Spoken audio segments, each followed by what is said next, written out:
Well, good morning. Here we are back. Ken Bowl, Louisville, Kentucky, Sunday morning, cash around. This is it. Down to the final 40.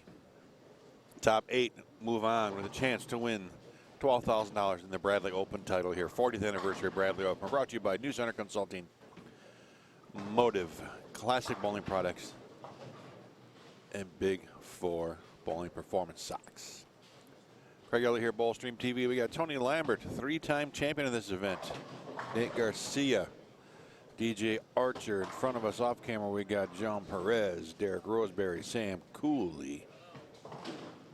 Sam starts with a 9-pin. Kyle Sherman, the Chief. Brian Himmler over on this pair. Along with Dwight Adams. Down to the final 40.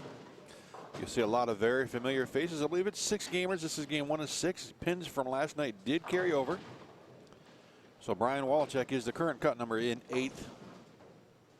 Scores went up last night compared to past Bradley events. But regardless, scoring pace is scoring pace. You just got to be above that number no matter where you're at. Whether it's minus 100 or plus 100 or plus 17 million.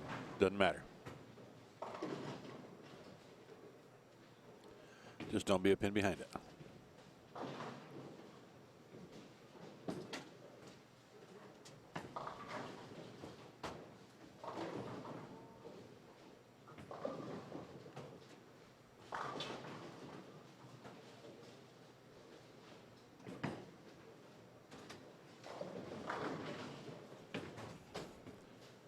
We had a good time last night. A lot of people watching. Hopefully you're all refreshed, got some good sleep. I know most of us didn't, but that's okay.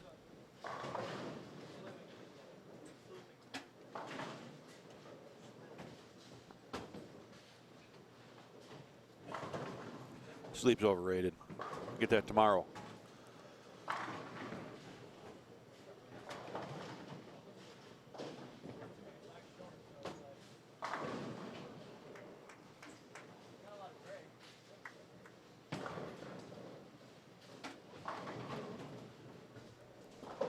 There's the man, Brian Himmler. He was on this pair last night to finish off the coverage late last night.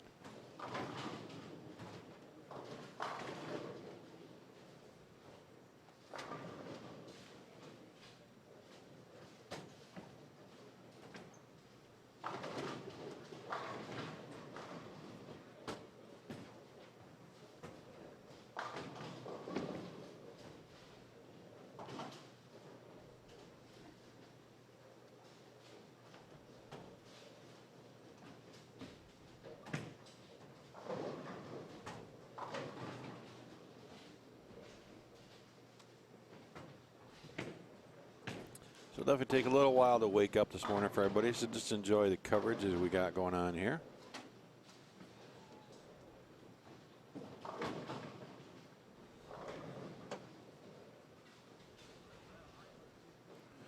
And who's watching? Where you at? Bob down in Florida. Hello, Florida. Hopefully get some good weather. I think the cold spell's gone in this part of the country. It's got to be about 50 degrees this morning. Great start of the day. Well, Kyle Sherman, how's his day going to start? Well, hopefully not back-to-back opens. Dwight Adams looking for an early double. 4 pair of 6 games. Pretty good pace. Even in league. Can't fucking bowl in league.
All right, frame 3 brought to you this morning by Jack Link's Sweet and Hot Beef Jerky. Thank you, Speedway, for breakfast.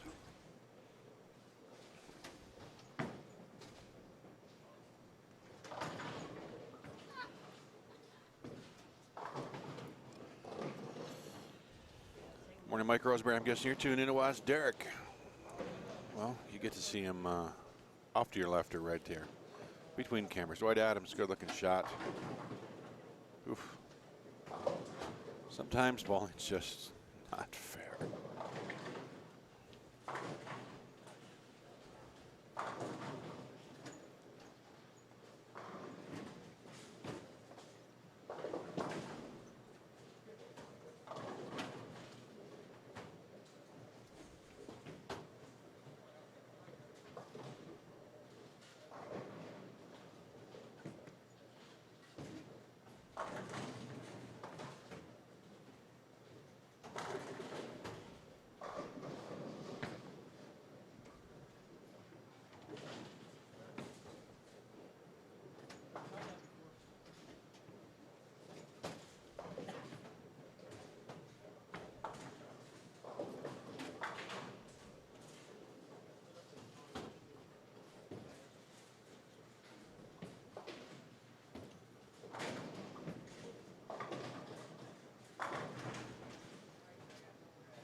We all knew what you meant.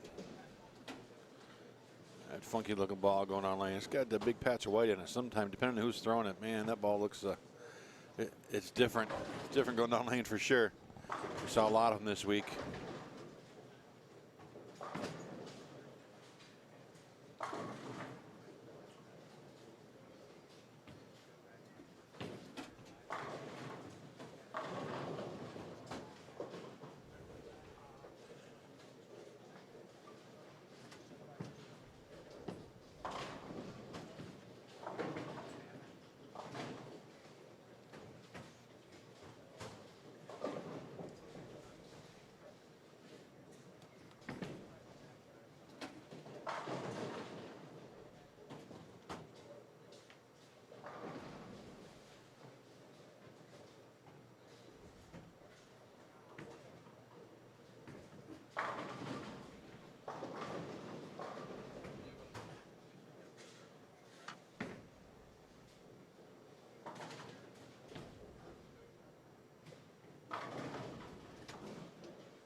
All right, here's the numbers. Been waiting for them.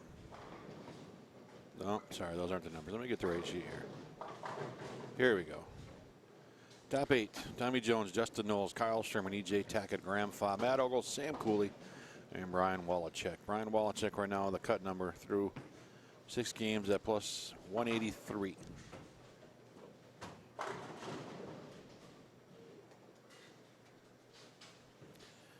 The rest of the field still alive. Kyle Rogers, Jason Sterner, Zach Tackett, Dwight Adams, A.J. Rice, Wes Mullat, John Nolan, Nate Garcia, Brian Himmler, Zach Wilkins, David Samard, Philip Watson, Joe Bailey, Liz Johnson,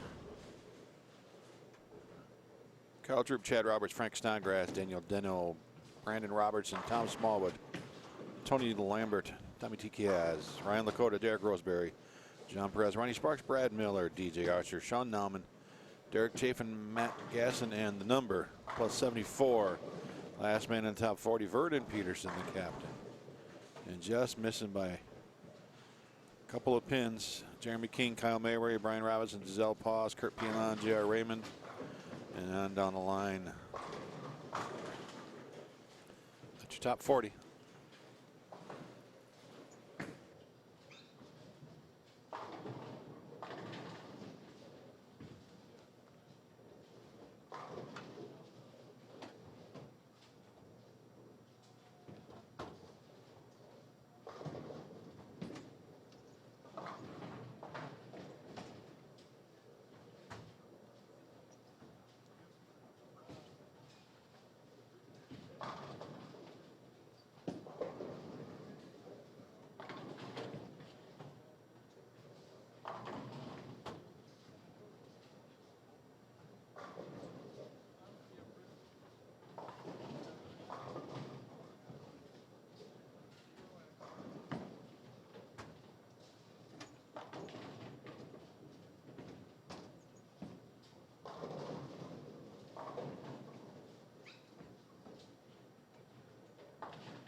All right. Early on in game one here, Cash's round at the Bradley, the 40th Bradley, and we've got the man of the hour, the man of the weekend, tournament director Jason Ushwald joining us. Finally, Jason, you get time to breathe. Yeah, just a little bit. It's got to feel good. You can sit down and, well, until somebody comes and taps you on the shoulder saying, "Hey, I need help." But yeah, I need help at the desk, or I need help in the office. We'll try to hide you here for a little bit. So this is the 40th tournament. I know this is something that's been pretty important to you for a long time. As we streamed this, I don't know what, 5-6 years ago, the first time. Yeah. And you mentioned, you know, you want to do something special for the 40 at 12 grand, and look at the field. Something special. The field is ridiculous here this year. Yeah. You look at that top 40. You got tour titles, major titles, Eagle winners, the best amateurs in the country right here. Yeah, going at it. I agree. I mean, I think the field is impressive.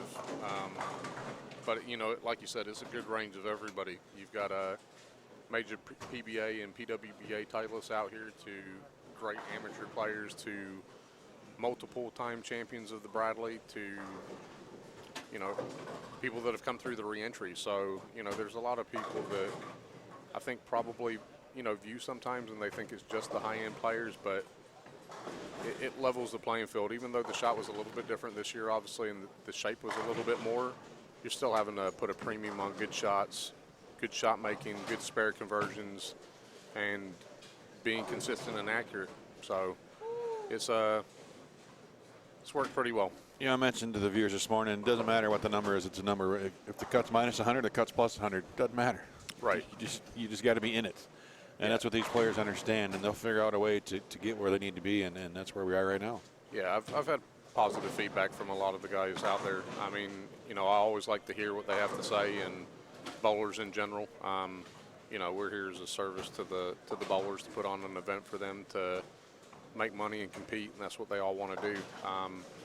You know, I've had great feedback from Gene Perez and DJ Archer to Kyle Rogers and Doug Ogle, who's Matt Ogle's dad, that's given great positive feedback and an overall look for the weekend. So, you know, I appreciate that. It's always great to hear the good things and great to hear the constructive criticism as well, so you can make everything better. So this is the 40th anniversary. Has it been 40 consecutive? Yes, okay. To my knowledge. That's what we were discussing yesterday. I wasn't sure if it was 40 in a row or 40th anniversary. Either way, it's the 40th time. And for a tournament here in the Midwest, this is one that's been talked about for a long time as one of the best in the Midwest. Has been for years. You look at all the past champions, and you know, even the ones here. Smallwood's here, Wallachek's here, Tony Lambert with 3 titles, Justin Knowles with the title a couple years ago, Brandon Novak could have won it 3 in a row. Remember that? Yeah. He went back to back, and the first year he didn't win. He had I don't remember who it was. It Tommy Jones? I think he bowled on 1 and 2 over at Eastland and took him right to the end. So he could have actually gone 3 in a row that year. Yeah, and even the following year, I still think he finished in the top 25. This might be the first year in the entire time that I've ran the event that Brandon is not here on Sunday morning. But like you said, you've got an impressive list of people that are here that are former champions. So, you know, Tommy, Smallwood, Lambert with 3, like you said. Tommy Jones won it, Yep. right? Yeah. He Yeah, won a few Tommy. years back. Justin Knowles, Brian Wallachek. So you've got a lot of people that have an opportunity to put another title under their belts, and you've got a couple people in here like a Vern Peterson or a Ronnie Sparks that have finished runner-up. So a lot of experience in the field with people that have made the top 8 or a run to the final.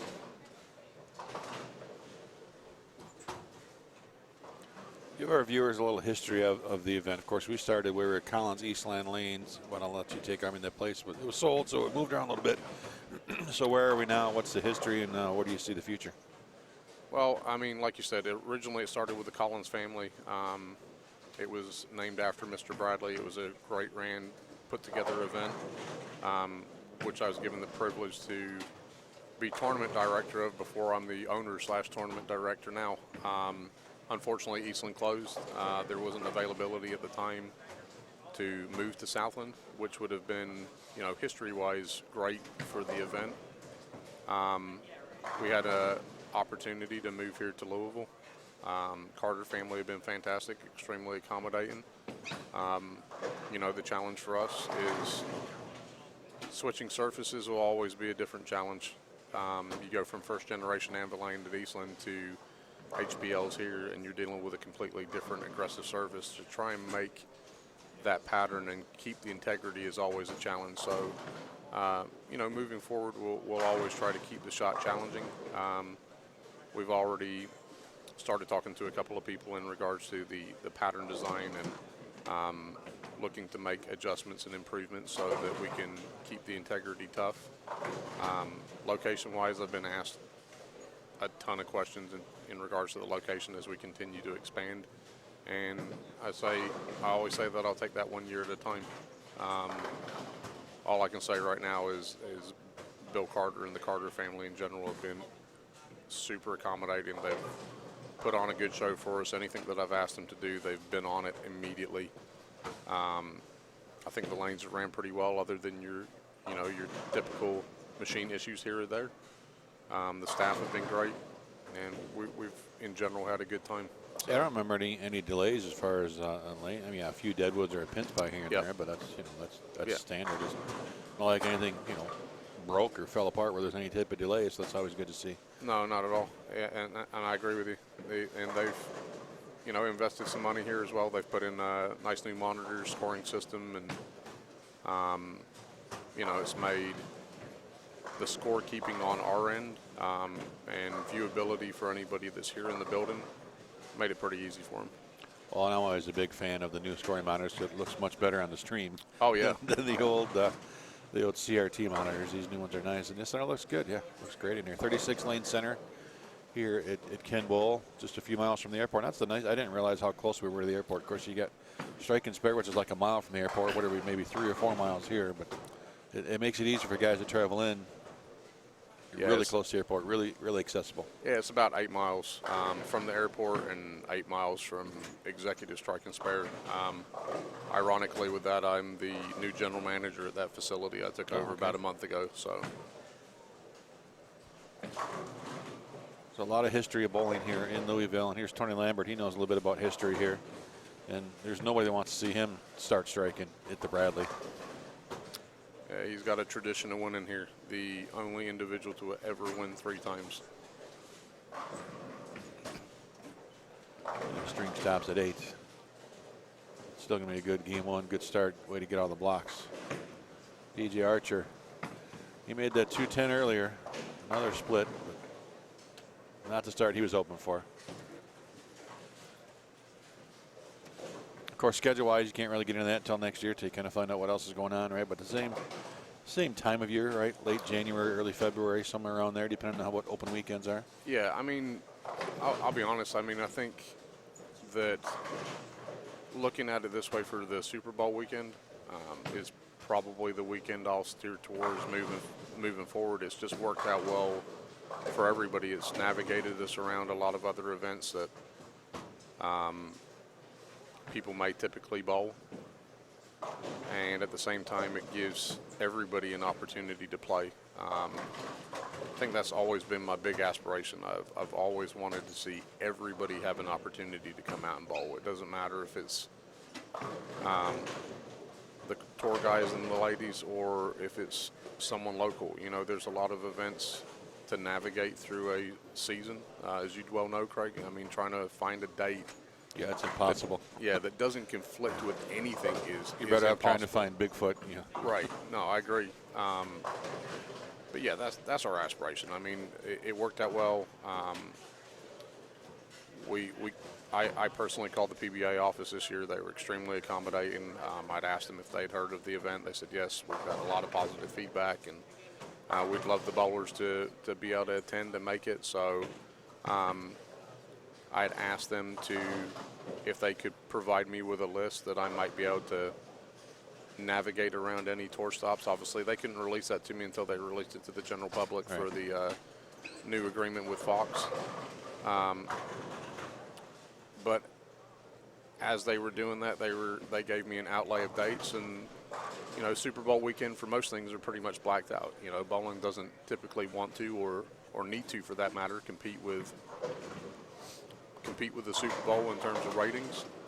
But for me, for the bowlers, it's worked out really well. It's in between 2 tour stops. It's away from some of the other great events where it ran into before, like the Vicky Trios or the Ball Masters overseas. So I was able to see a lot of bowlers come back. I was able to see a lot of new players, which is always fantastic for us.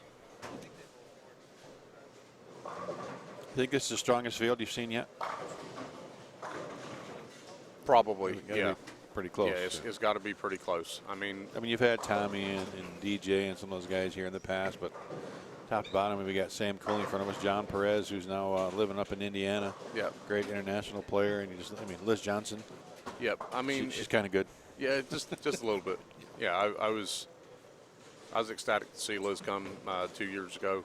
She's been back each year. She's such a great person to talk with and pick her brain and just see her compete is awesome.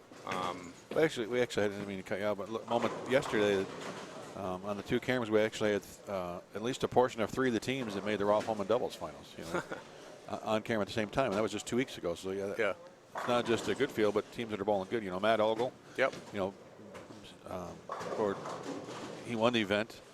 Kyle Sherman, Brad Miller, and then Sam Cooley was on the show as well. So 3, a portion of 3 of the 5 teams were represented at the same time. So that just gives you an idea on the quality of field here. Oh yeah, very much so. I mean, like you said, it's been neat to see a lot of new players. I mean, it's always humbling to me, I guess, is a great way to term it, to see the quality of players all around in the nation that come out and bowl, and international guys as well.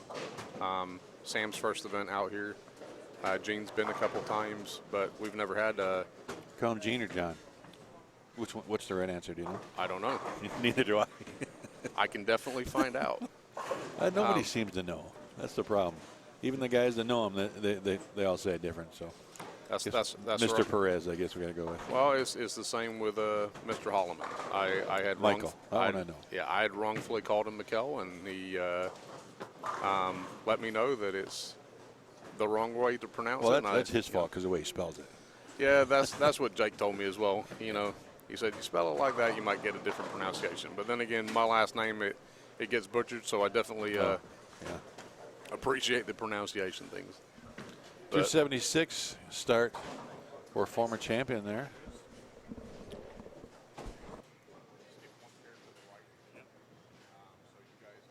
$11 and $12.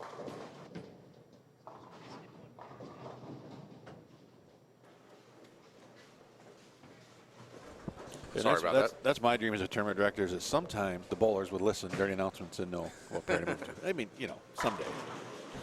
Never happened. Not a chance. But like you said, there's been a lot of new people this year. Wes has never been before. DJ Archer's never been before.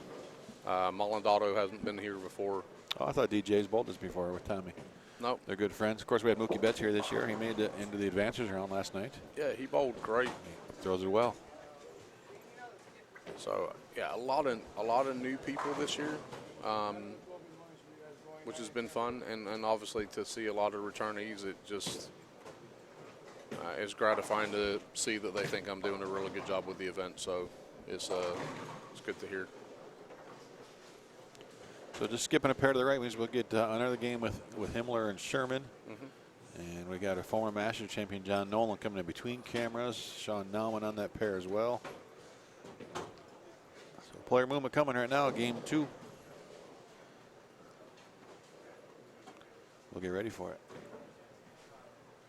All right, Jason, this is the good part. We're going to put you on the spot. Who'd you pick? Who do I pick? Who do you see? You watched all these games this weekend. Who you got? That is a tough question with 40 people still rolling.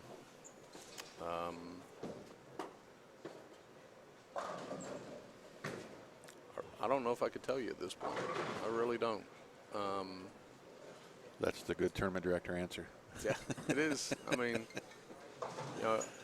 Lambert's definitely put himself in consideration after 276. You go plus 76 game 1. I don't have the standings from for sure how far out of the number he was coming in, but with 6 games, you go 270s out of the gate, you're going to make up some ground. Oh yeah, definitely. Again, I am on the spot for an answer, but I don't have one right now. That's the right answer. Yeah. That's the tournament director answer. They're all good players. They all have a chance. They are. I'll say this: when I think we were on the live stream together for when Lambert won his last event, and he had beat Ronnie Sparks in the final. And I think a lot of people, maybe the viewers, would probably believe that somebody that's in 40th place or in the latter 20s or 30s may not have a chance to get back into this because you're carrying pins over. And nothing would buck that trend more than what Tony and Smallwood did that year. Tom was sitting in 40th place and jumped to 8th with a good block in the morning. And Tony jumped from 26th or 30th to 1st. Wow. So you can lead all day long and you can have a fantastic weekend, but still you could hit a rough pair or a bad cross, or the ball might not read the way that you expect it to. And a couple good games put together and, you know, you're running and you're in good shape. So I think if you ask me in about 4 more games time, I might at least be able to tell you who I think is the top 8. Oh, let's get 3 o'clock. How's that? All right, how about Super Bowl? You can make a pick there. I like the Rams. Really? I picked them at the start of the season. So, and I'm a Raiders So a guy fan, from so that's Kentucky, tough. a guy from Kentucky picks a Ram and is a Raiders fan. All right. Wow. We'll make that a little bit more interesting. I was born and raised in England, so Oh, jeez. So you don't even know what football is? it's more like throw ball, you know. But yeah, I'd pick the Rams to win. You know, I think it's interesting. This 16-year anniversary from when the up-and-coming Patriots beat the greatest show on turf for the current champions at the time, the Rams, with Marshall Faulk and Kurt Warner. Has it been that long? Wow. Yeah. Thanks. I feel old. Yeah. So That's the year I got my Kurt Warner autographed mini helmet. So that was 16 years ago. Holy smokes. you know, so there's some history there. You know, Brady was obviously up and coming. No one would have thought at the time that he would have turned into arguably one of, if not the greatest quarterback of all time. We all knew. Michigan fans, of course we knew. Hey, Michigan fan myself. Never a doubt. Quarterback you. I would I'd still say there's an argument in there for Montana, but you know, that's just myself.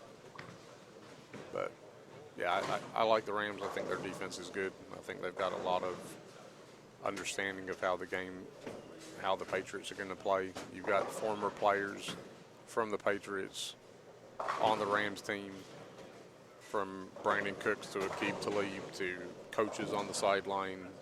So as much as the Patriots are a well-oiled machine, I think it's going to come down to how well they can stop the Rams' run game. So Yeah, I think it's either going to be a really close game, you know, in the low 30s with a field goal at the end, or it's just going to be a blowout. wouldn't that be ironic? Wouldn't Well, that be and ironic? but I think if it's a blowout, it's going to be the Patriots by a ton. I mean, because Oh, you can see when they decide, look, we're just going to play and not even worry about you, they just, see ya. But, it's I mean, could how, go either way. how ironic would it be that it comes down to like the last 15 seconds and the Rams kick a field goal to win, compared to Vinatieri doing it 16 years Yeah, I ago? mean, honestly, I don't care who wins, but I just want to see a good game. Oh, yeah. I mean, too many times we see Super Bowls that just don't live up to the hype. I thought last year's game was great. I thought the Eagles-Patriots game last year was great. I think it had a lot of fun. It was challenging defensive stops. It was definitely entertaining. And I'll give you my commentary on the Montana Brady, you know, best quarterback. So here's my question for you. How many Hall of Famers did Montana play with? On his team? Yeah. I mean, Clark and Rice and you know, I agree. Don Shula, you know, not Shula. You know, I'm thinking the coach. Shula was in Miami, but Right. But then you look at, you know, Brady's teams. Who do you play with? No, and I can You see know? that. I mean, that's part of it. My rebuttal to that, I guess, would be that, you know, a lot of those players were drafted, so they had good drafts. I mean, it's no different than comparing the current Golden State Warriors to Michael Jordan's Bulls. Yeah, You know? Golden State, that team was just bought and paid for, is bought and paid for. Well, and it is, and unfortunately, I think that's been the case with a lot of basketball teams or NBA teams for the last several years. It's going to get worse next year from all the talk now with what the Knicks are going to do and all. Yeah, it's Right. So, I mean, you fall back onto the Brady-Montana thing. Yeah, Montana had some first-class, first-ballot Hall of Famers in the best positions across the field with a phenomenal coach that revolutionized coaching. But he brought in a lot of those guys. You know, no one highly rated Montana when he was coming out of college. Right. But one thing that people can't dispute is he's a 4-time undefeated champion in the Super Bowl. He's never lost a game in the Super Bowl, never thrown a pick in the Super Bowl. You know, his record is unblemished. And as much as Brady's record is impressive, with arguably the greatest mind in football ever in Belichick, there's still blemishes on those records. You know, they didn't go 19-0; they went 18-1. So going to as many as he's done definitely puts him in that argument. But for me, with a player with a completely unblemished record, you know, you've got to, at least for me, you got to lean that way a little bit more. Well, how about Favre? Talk about the guy who plays with whoever. Favre. I mean, he had Sharp. Who else did he have on his teams? Well, true, Right. true. I mean, But he's a guy that would just, here, catch the ball. I'm going to throw it right in your face. yeah, I mean, I think Favre was the epitome of a gunslinger. I mean, great quarterback, but he'd try to thread the needle whether it was there or not. Still great player. You know, you could have an argument for Aikman on there. No. You know, for me, you know, His Aikman, team was so stacked. right, but again, they didn't start that way. They didn't start that way. So, Jason Sterner got himself a couple titles. Didn't like that shot, but you know, it doesn't matter. It's a strike. but yeah, I think everyone would have an opinion. You know, there's a lot of people that think they class Dan Marino up there, you know, without a Super Bowl because of his accomplishments. Knew how to win. Knew how to make players great. Elway was a phenomenal quarterback. Made himself a lot better when he had Terrell Davis there as his running back. So I think it's always been good combinations and picks of people. You know, then again, you can have a team that wins the Super Bowl with a quarterback of the caliber of Trent Dilfer, which Trent Dilfer wasn't a horrible quarterback. He made the team move. He was efficient. Correct. But the defense won him a championship. So That's what makes sports fun. How about all right? How about let's move it to what we're looking at? Best bowler. best bowler. Yeah. I see. Is That's Belmont ready to go? Is it Pete? Is it Walter? for me. I've always been a Walter fan. You know, Pete's got his argument, as does Norm. You know, people could probably place Parker in that argument as well. You know, they've all had phenomenal accomplishments. You know, Walter to me still has the most titles ever, and he still continues to win them and be an evolution in the sport he loves to participate in. You know, he's So even. let me give you a number on that one, and I'm not disagreeing either way. I'm just kidding. Let me Yeah. give you. So Walter Ray is all time because he's won 105 Yeah. PBA titles I think total with 50 and tour stops and regionals. He's like under 6% winning percentage, but still has a lot of titles. He bowls a lot. Yeah. But Yeah. 6% of the time that he comes out as winner. Jake Buttriff, he's winning at a over 30% rate right now over the last 4 years. And I agree. I mean, How stupid is that? and I think again it's hard to generationally compare players. I mean, if you're talking about modern day, yeah, Belmo's had great runs, and even EJ here now. And I think Belmo, I think he was around 10 or 12%, I believe, his win rate. And you know, EJ is in that same range. But it's all sorts of interesting numbers, and yeah. it's a pretty good time here. The sport is thriving.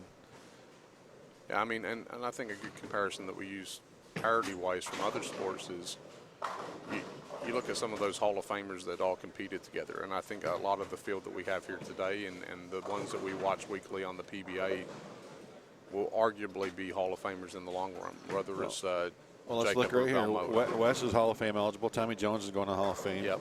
E.J. Tackett is already Hall of Fame eligible. Smallwood. Smallwood is eligible. He's got his 2 majors. Yep. Right. Yeah. Graham's 1 away. Graham has 1 major, but he needs some more wins. Yep. See, Graham's best stat is he should have quit a couple years ago. This is a fact. He won his first PBA event he entered, right? The players. And then a couple weeks later, he won his first regional he entered. So he's 2 for 2. Walk away. Go. I mean, then nobody can argue you're not the best ever, right? You're 2 for 2. You're done. I'm see ya. I'm out. You go out. You're undefeated. Right? Argument's over. Walter who? No, it's Graham Fa. Well, and you talk about a walking legend for bowling. You've got Liz over there bowling. Yeah. You know. There's no argument there on the greatest women bowler of all time. Yeah. It doesn't matter who you talk to, when you talk to them. Everybody says it's Liz Johnson. Yep. And she's still out here competing. She is. You know, and for me, that's exciting to see. I would always like to see more ladies compete in this event. And it's actually growing each year. You know, Liz is out here bowling. Erin's come out and participated each year. Giselle's here. Brandy Branca this year. Yeah, Jody Wessner. Jody Wosner's here. Yep. I mean, there's just such a quality amount of ladies out here participating. You know, if I could ever see 15 or 20, that would be phenomenal.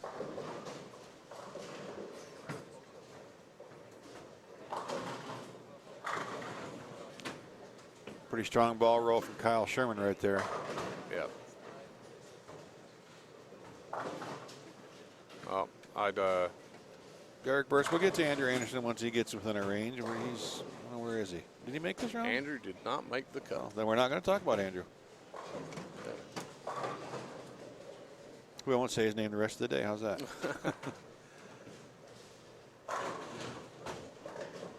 But yes, he throws it good. Yep. He throws it really good. I can't argue with a player of the year. This guy we should expect to see on the PBA 50 tour before too long. It's got to be close, right? Who's that? Himmler. Chief? It's got to be within a year.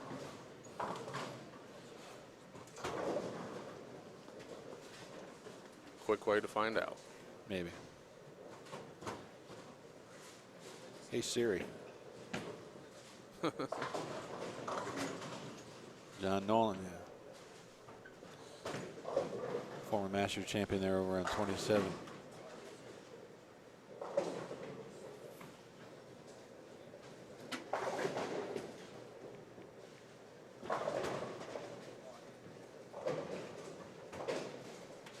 Yeah, I was going to say as well, I know I haven't had a lot of opportunity, unfortunately, this weekend to be in the booth, so I'm going to make up for it today.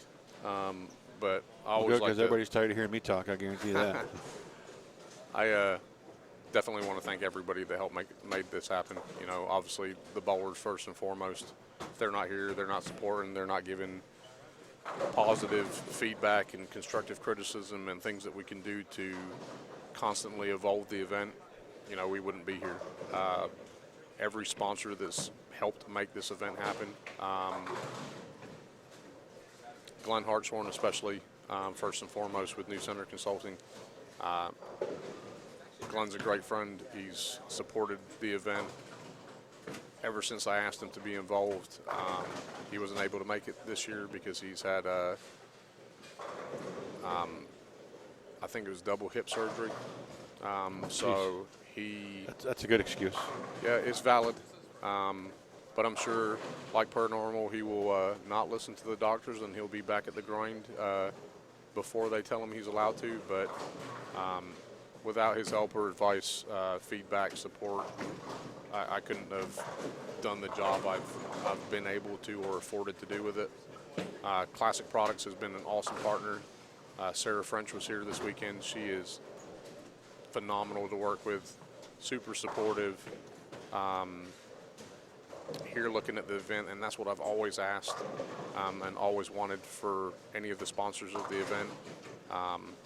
You know, come down, give us some feedback, see what we can do as a group to work together. And Sarah's already got some fantastic ideas for next year, so I can't thank her enough for everything she's done. Motive Bowling, Scott Hewitt and Brett Spangler, they've helped out an absolute ton with everything. Couldn't ask for more support. Again, feedback, suggestions, just an ear to listen to. Big Four Sox have come on board. It was great to have them here this weekend.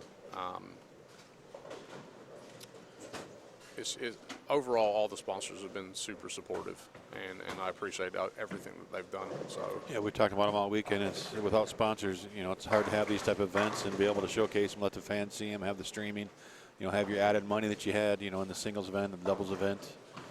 It's good to see the sponsors. yeah, exactly. I mean, it helps with a lot of things. It helps to put on the show that we want to put on for the players. So.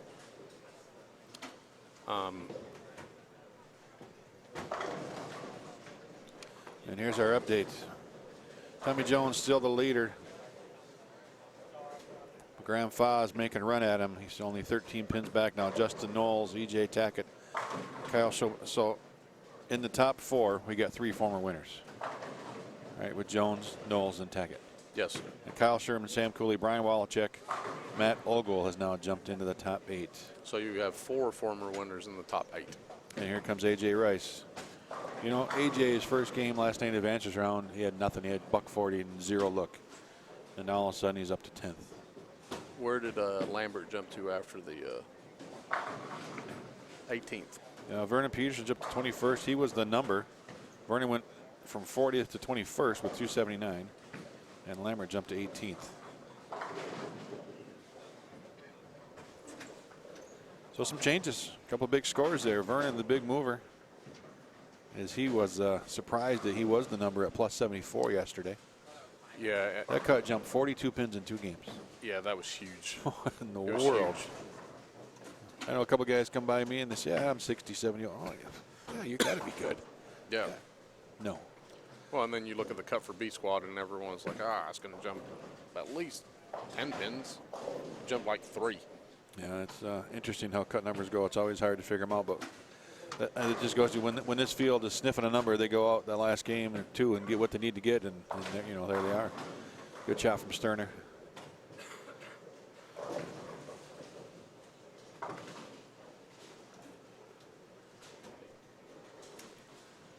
Dwight Adams having himself a pretty solid tournament. He's in 9th right now, 255, game 1, just outside that cut number, 5 pins behind. Yeah, he's bowled well all weekend. And he missed a single pin. He's got 2 opens this game. And those are just the things you can't afford to do in this tournament, is miss any, especially single pins. Good trip out right there.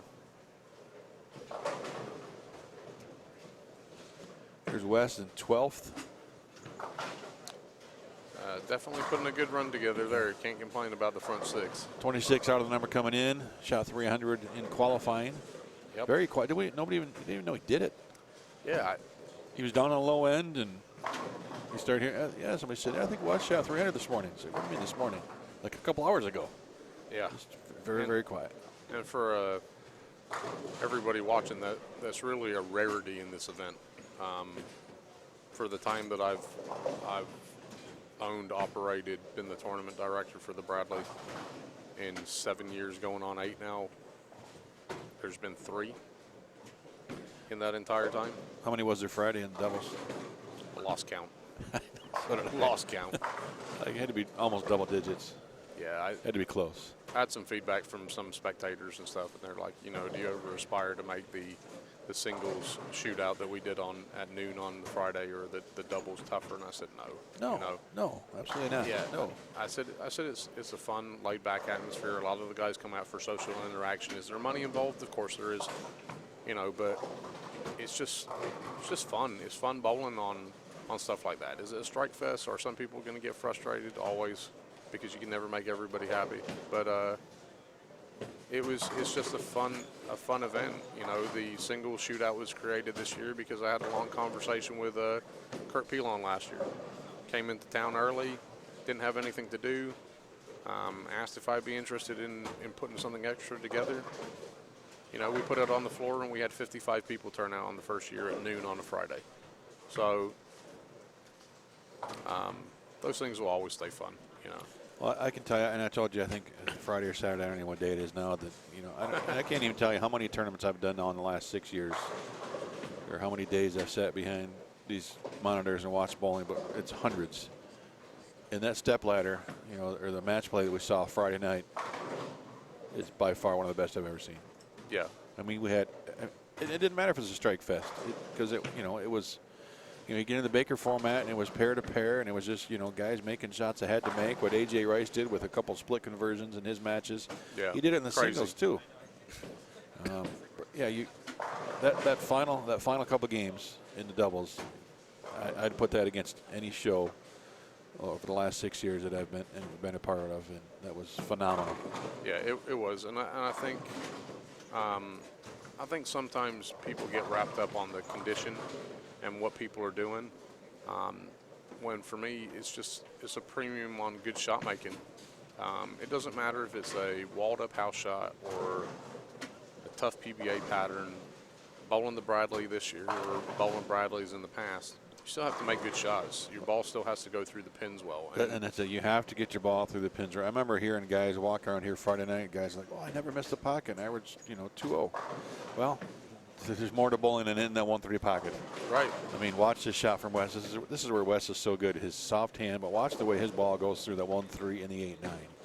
Right? He's not steamrolling a 9-pin. His ball is actually rolling through the pocket at the proper angle, and that's what you have to do regardless of what pattern's out there. There he is. And that's what's made Wes as successful as he has been for ages now. Keeps it in play. Yep. I mean, you could take it. Walter, he could hit the 1-3 all day long. Yeah. Right. If that's just his goal is to hit the 1-3, he'll never miss. Right. But he's not going to strike. You have to get the ball rolling and let the ball do what it needs to do. So. And see, Walter's come here 2 or 3 times now for the Bradley. Yeah, I'm surprised he wasn't here this. I know they're up in Brunswick or up in Muskegon doing some stuff. So. Yeah. I thought maybe he would make the trip down. Of course, they're all getting ready for the Players Championship coming up or the TOC, excuse me, coming up in Akron. I think Tuesday is practice day. So that's what's nice to get some of the players. They're just on their way there. Yeah, and that's what a lot of the guys have given me feedback on. I mean, hypothetically, if the day is in the same region for next year in terms of day-wise, it's always going to fall in between 2 stops. Yeah. There's going to be the stop the week prior. There's going to be the break week for the Super Bowl weekend. And then there's going to be the next stop. And prototypically, you'd be able to tell me better on this, Craig. Normally, there's a major in February. There's been 3 the last couple of years. Yeah. Back to back. I think this year there's only 2. There's just some schedule adjustments. There's only 2. The Masters has moved a little bit later in the year. But, again, it's worked out pretty well. So I've seen Walter here. He's told me in the past that bowling on the Bradley pattern is one of the tougher patterns he's bowled on. And for the amount of bowling that man's done, it's a compliment and a testament to the shot. So. Yeah, he literally bowls 50 tournaments a year. Yeah. Walter. I mean, and there's only 52 weeks. It might even be more than that if you talk about just like a little sweeper here and there that he'll bowl. He just bowls. At 58 years old, he bowls more games than anybody I know. Him and Maldonado. And now Walter's learning to bowl 2-handed. I mean, sickening. Yeah, I watched the video on Facebook the other day with him throwing shots, and I'm like, well, there's ball speed. He's got ball speed up with it now. When I first started watching him, it was slower kind of tutorial for when he was hosting some clinics. He puts his time in. That ball wiggled a bit down lane, still got the 7 out. Front 9, Westmont. He's going to jump right up there. He shot, what do you have first game? 245.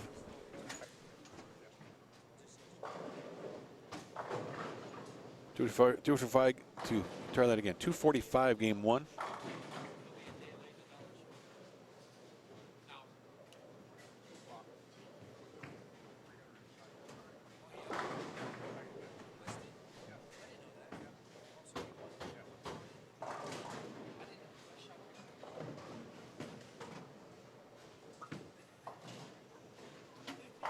Yeah, this is I was talking to Dan Higgins, and we were talking about the 300 that Wes is lined up for now. And a couple years ago, we started a pot for the first person to shoot 300 because of the toughness of the condition typically isn't conducive for shooting 300. Again, it was a rarity. And we had added it back in for this season originally on the event page. We had a couple of sponsors lined up for it. They were really interested. Unfortunately, they had backed out, but we kept it on the event page. Hold my hand up. I made a bit of a mistake myself. I completely forgot. Unfortunately, I've got Craig here to help me catch something small. You know, Cost you money. hey, but I think you'll say I've always been a man of my word. Oh, yeah. I put it No down. doubt. I put it down on paper. I made sure I double checked it. And Wesley shot 300 yesterday, and he walked in this morning, and I handed him $1,000 bills for the $1,000 I promised. So, Well, now I'll tell him, just to mess with him, tell him that if he shoots 300 again, he can just split the pot. yeah, Sorry. yeah, it's the tournament director's discount. You shoot more than one, you get half the money back. Yeah, you got to give some back. Or put half in the left pocket, half in the right. Yeah. Kyle Sherman, talking about a good young player making his name right now.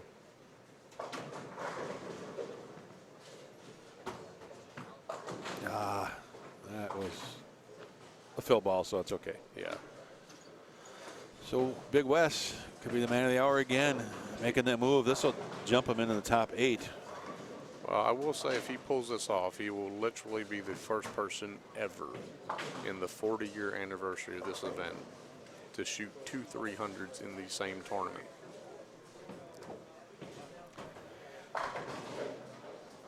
You know, and some of these guys are making this look easy. You know, but if you look down, there's some other scores that are tough with really great players. So.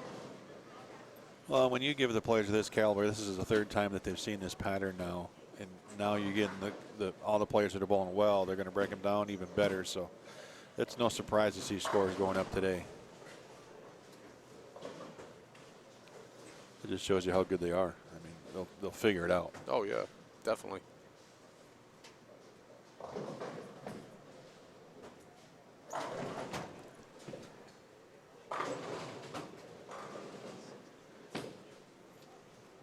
Smallwood is going to max 2 teens this game. Who else is on his pair? Somebody's got a shot at 290 over there on Smallwood's pair. It's not Tommy. Ogle, looks like. No, he's on the wrong pair. I can't quite tell. But a couple of big games down on the lower end. Of course, we'll have all the matches right here on the stream for you to watch later today. Still got 4 games to go after this one to find out who's going to be involved in that top 8. And you've got all the footage archived as well, right? Correct? Absolutely, yes. Yeah. So anyone that's missed out can always go back and view. What do you have that saved under? It's on the YouTube page, Ballstream TV on YouTube. So just subscribe to the channel and you'll get right to it. Yep. Friday night's archives are there. Yesterday's info is all out there already, the 15.5 hours worth. So just a little bit of bowling yesterday to rewatch at Just your a touch. leisure.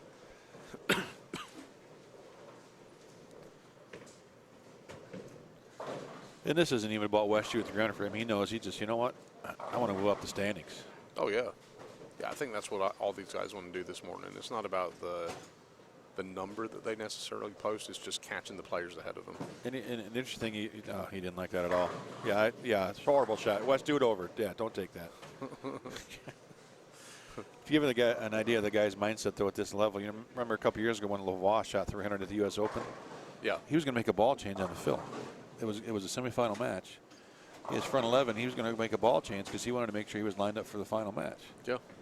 And his rep said, "Whoa, there's 10 grand on the line if you shoot 300." It was the last thing he was thinking about. He was thinking about winning. Yeah. He wasn't worried about shooting 300. Yeah. And that's where Wes is like, yeah, 300 would be great, but yeah, he's already got your bonus. He's already got your money. He doesn't need that. He knows he can move up in the top 8 right here. So. Yeah, and there's And I wouldn't be surprised to watch him throw a strike here and then change balls on the fill. it wouldn't surprise me either. I mean, he's making a good positive move right now forward. Wes is sitting in 12th, and he is currently 27 pins off the cut line in 8th. Yeah, not for long. Not for long. I mean, I would say this would easily jump him up into the top 4 or 5.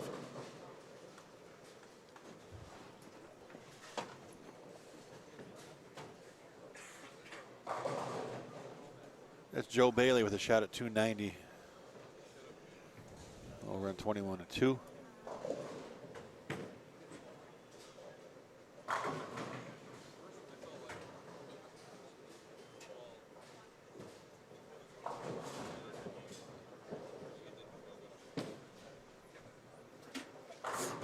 It's 11.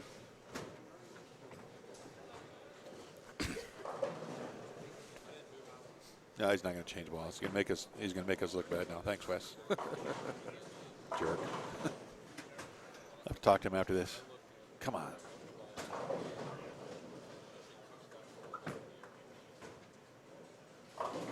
David Samar, that's a shot we see a lot. It looks good off his hand, but the ball just goes to tip up and stops. I've seen a lot of that this week. A lot of those reactions have turned into unfortunate 210s. There's been a bunch of those. For 11, Wes Milano out of Pflugerville. There we go, 12. Second 300 of the tournament, and it's his. And just like that, we'll get ready for game 3. Come back in a few minutes. Player movement coming up. Game 3 next here at the Bradley.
It's easy one out to make introductions.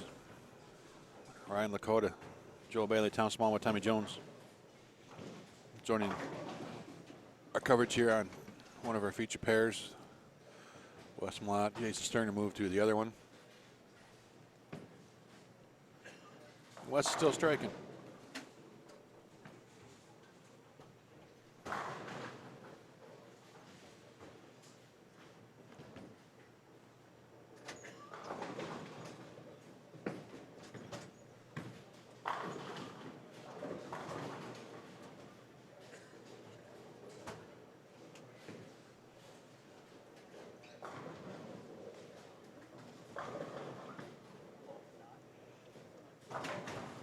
Joe Bailey, I think he finished 279, 269 last game.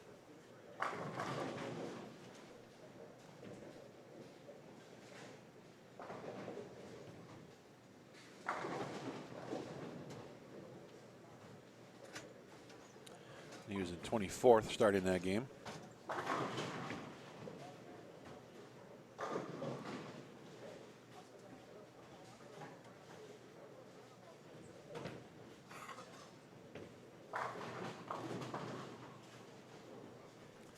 So this is the 40th Bradley Open. We're in game 3 of 6 here in this Cashers round this morning.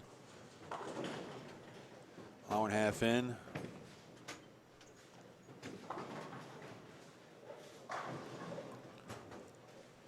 Means we should be starting our finals about 1 o'clock. That's the best guess.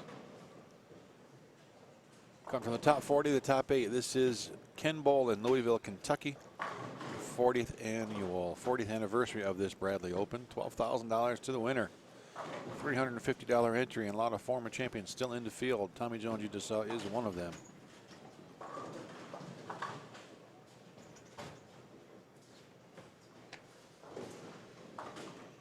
A lot of players would love to add their name to that list of titleists here.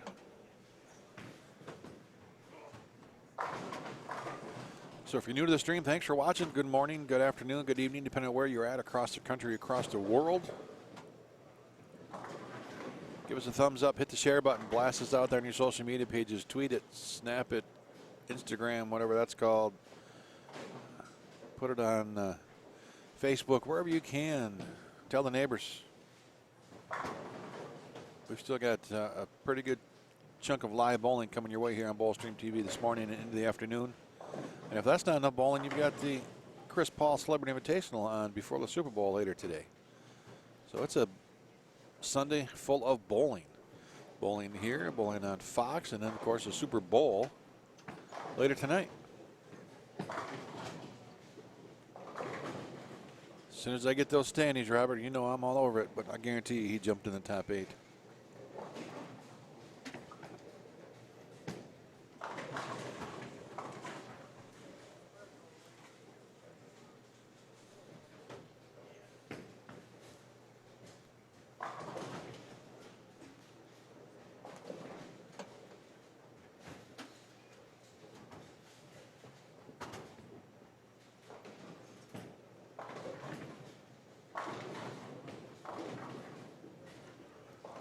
That reaction we were talking about earlier looks good, and then just the ball quits. You can't get that the 2 or the 2-8 or 2-4-10, 2-10, whatever those. It's those multiple 2-pin combinations. Same ball Tom was using yesterday. Fresh surface on it this morning.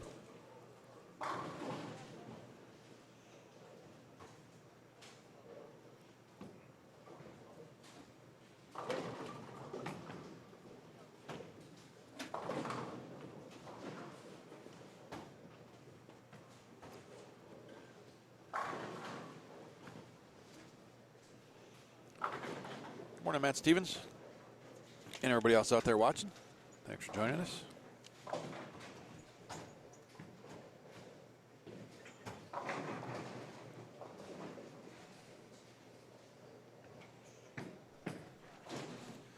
And here we go, just for you, Robert.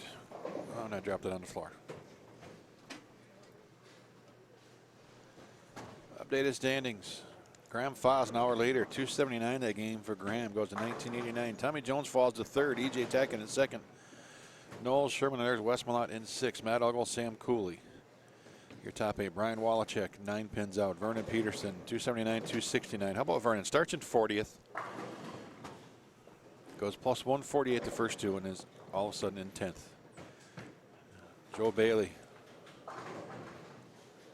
jumps to 11th. Dwight Adams, A.J. Rice, Sterner, Wilkins, Samard, Roberts, Himmler, Zach Tackett, and Kyle Rogers, your top 20.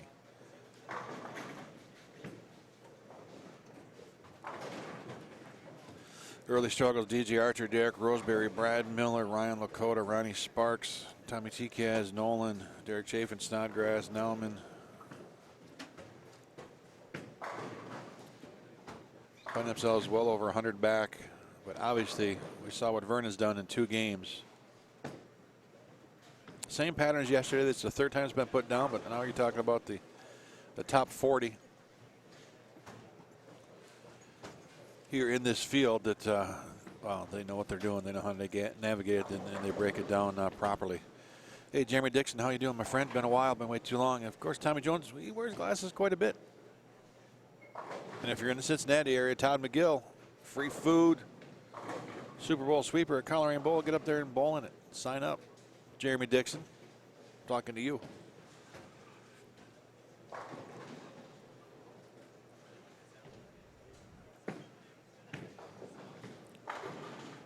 Of course, we already saw 300 out of Mr. Malott, Big Wes. Thanks, Jeremy. They're in game 2. 2 300s in this event, and they were both by Wes Malott. Picked up a $1,000 bonus yesterday for having one in qualifying. Not a bad way to start the tournament.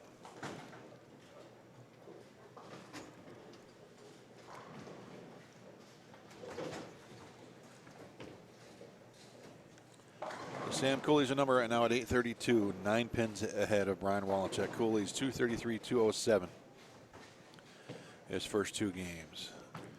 Vernon Peterson 548, Graham Pfaff 548, but Graham was already up towards the top and he just moved up higher, and Vernon though has gone from 40th to 10th in 2 games. My goodness. Where is the captain? He's got to be heading this direction.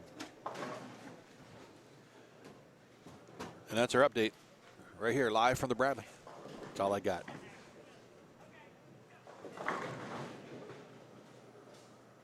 Sterner in 14th.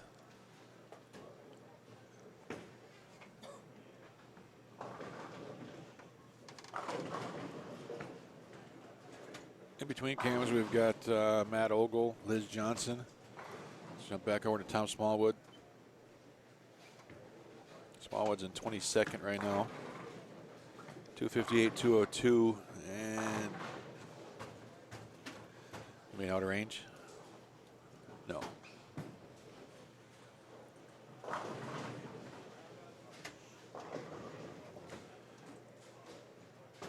Yeah, see those X's up there? Yeah, that's Wes. Still striking. Not anymore. What in the world is that? A 3-4? All right.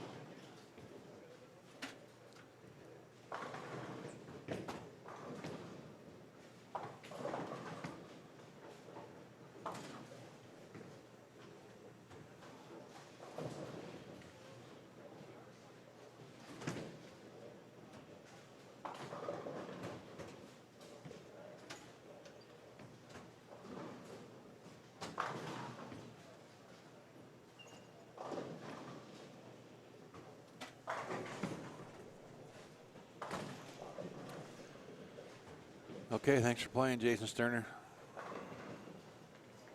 Justin Knowles in 4th. Of course, we had a 7-10 yesterday.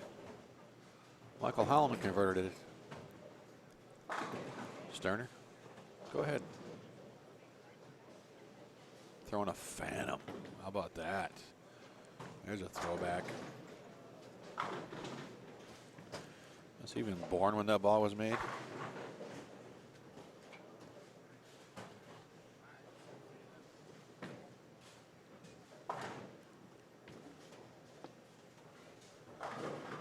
puts her brakes on in a hurry. Decent game going, 7-10 in the 7th. Liz Johnson coming into your screen on lane 28. Liz is 1 strike and 4 spares so far.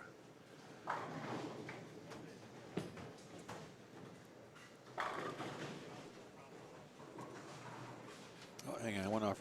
Seems like I always switch off when David Smart's up there, so let's not do that. Smart's got a nice run going. Can't get to 4. Lakota. Yeah, it's got to be a 10-pin to see that reaction. Ryan's at 194, 195. It's not getting anything going early on here today. Joe Bailey, 224, 278.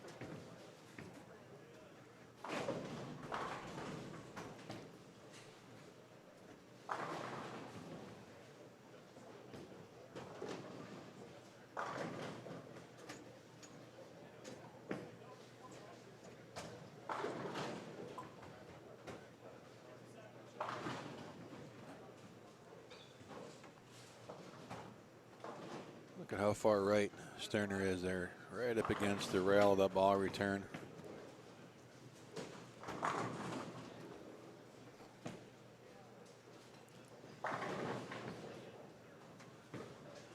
Get that 9-pin out of that. Get out of there. Get out of there, 9-pin. That is a smile at least. Tommy Jones, front 6. 215, 187 star for Tommy.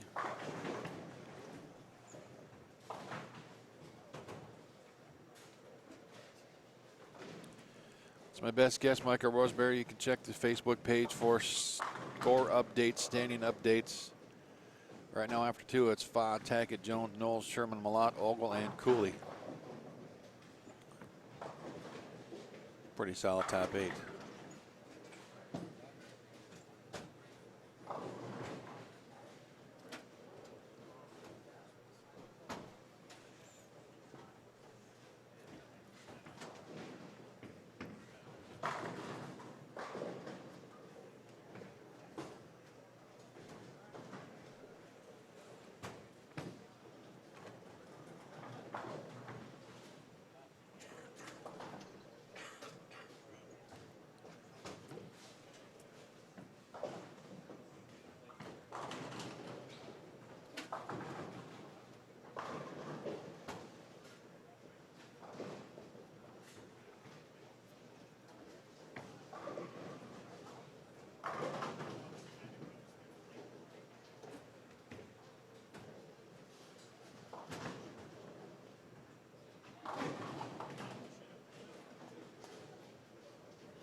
A lot of new viewers out there. Thanks for joining us. We've got a ways to go yet. We're in game 3 here in the Cashier's round.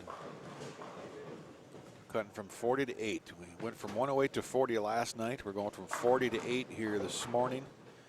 And then we're going to have an 8-person bracket, 1 versus 8, 2 versus 7. You know the drill as far as that goes. Tommy T. Kaz, airball's got to tip up. Come on, Carrie. No, it doesn't. It's best 2 out of 3 in the bracket. And we'll have matches for you right here. All live on Bowlstream TV. I promise. Not going anywhere. If you got time, give us a share. Put it out there on social media. Help us promote this event. Big Four Sox, a great sponsor this year. New Center Consulting, Glenn Hartshorn Thank you, Glenn. Get healed up. Motive Bowling, Scott Hewitt, Brett Spindler, and the crew up there at Motive sponsoring the event this year, and of course, Classic Bowling Products. We appreciate all the support to help these events happen. Jason Sterner. Well, no 7-10, but that ball was left off his hand all the way. Makeable spare.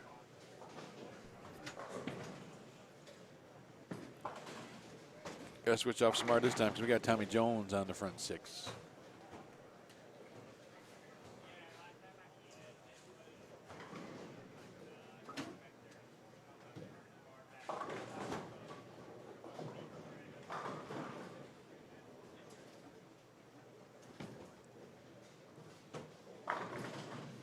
Make it 7.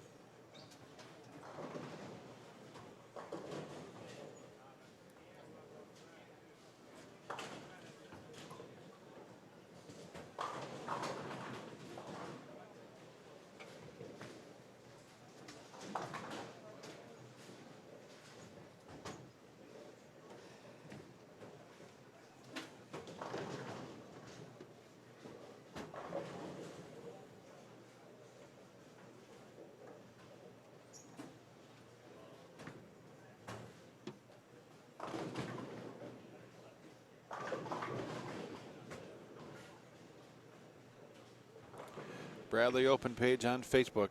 It's the best shot to find all the standings.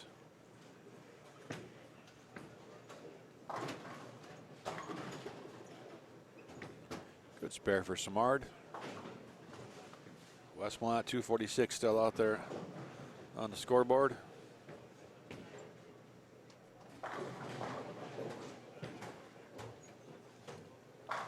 Not sure he liked off his hand, but you know what? The result is what you're going for. 10 in the pit.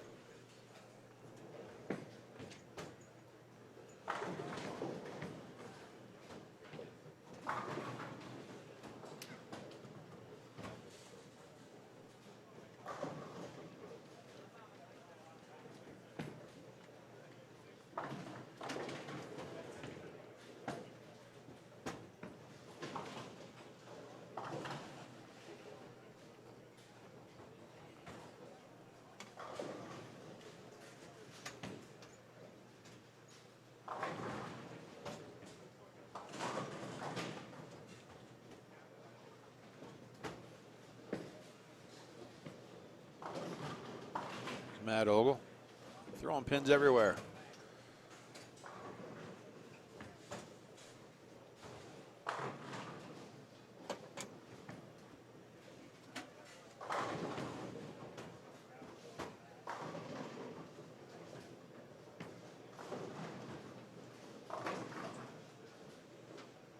Now good off Tammy's hand. The string ends at 7. And just off camera, Sterner just stones a 9. Rough ending of the game for Jason.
There's Brian Walchek sneaking in, get some camera action. Same pair with Matt Gass and Ronnie Sparks and Graham Flaw. They're going to go between cameras in game 4.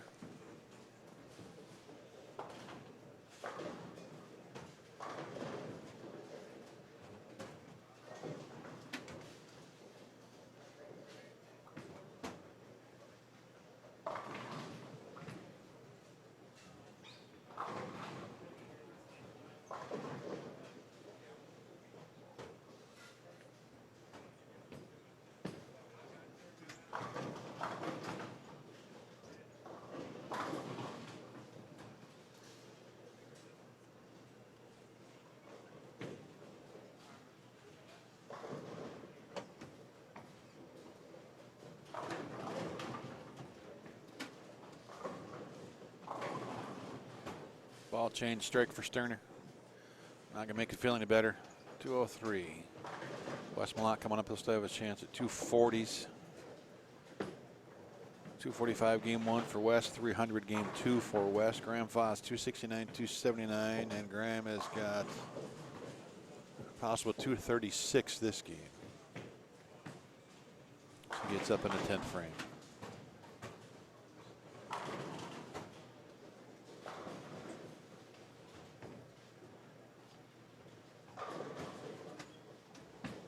Ryan's bowled with some of these guys before. He bowls in the Central region, so he's bowled with Smallwood before.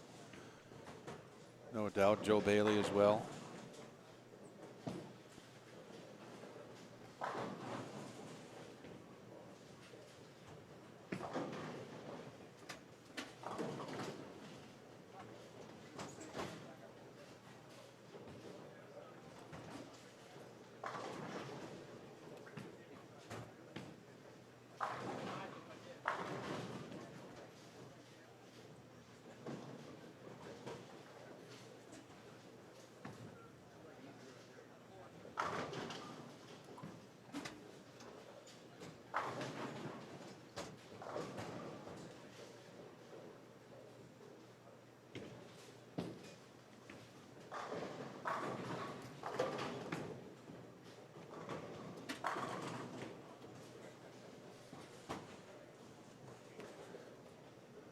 And West in the 240s.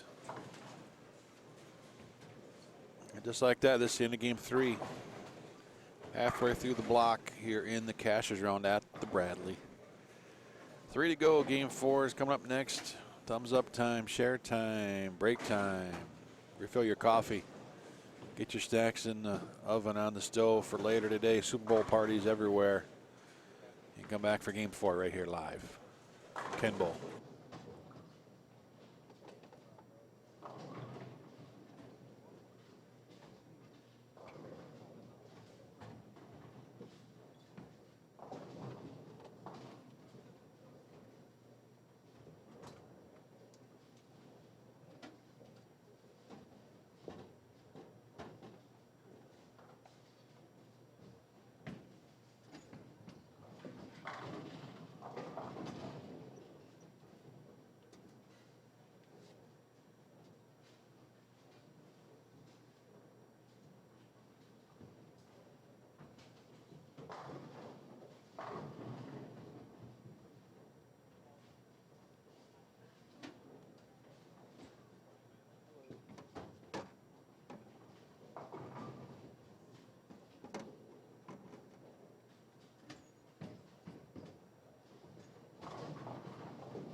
right, fresh faces here. What do you got? We got Zach Tackett, Kyle Troop,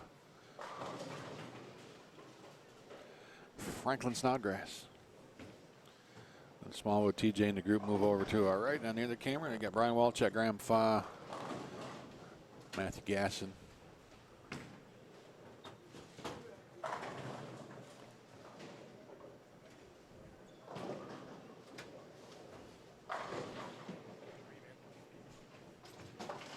And somebody else right in front of us. Not sure who it is.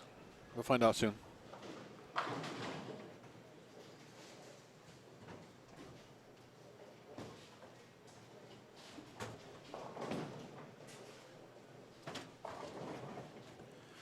Zach with the gold ball. The other Tackett. Good shot. Get that scoring update shortly. We know Wes had 240s. Werner Peterson had 230s, and he was 10 behind the number coming in. Right behind Walchuk, Cooley, Ogle.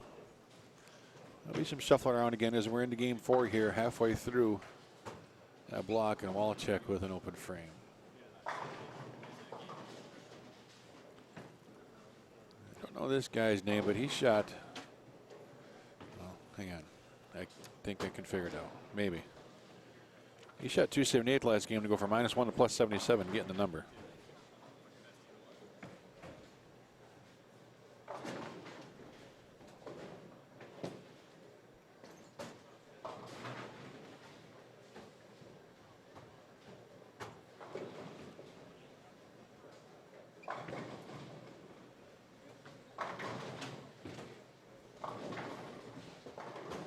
Yeah, I don't know who it is. Sorry.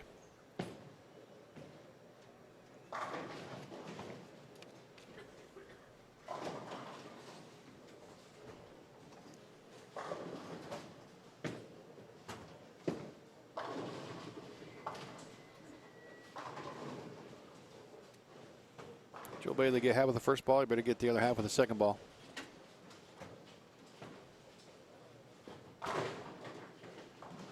Thank you. Thanks for playing. Oh, Ryan Lakota.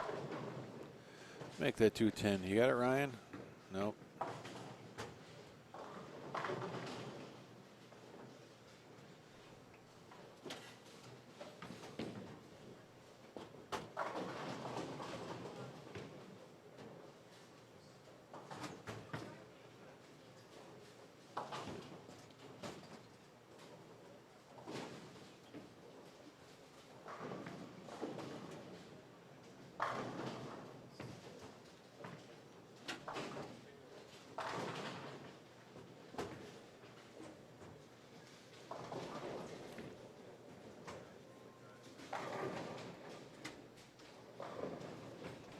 All right, we'll go with Darren Chafin. So that means he shot 234 game 1. That would be correct.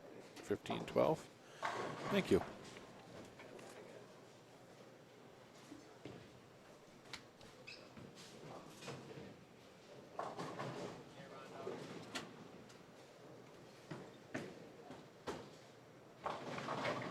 You are correct. Some of these players are actually going to be on Fox later from the Chris Paul. I know Tommy was part of that. DJ was part of it. EJ. There's no question who this man is here on lane 25. Kyle Troop.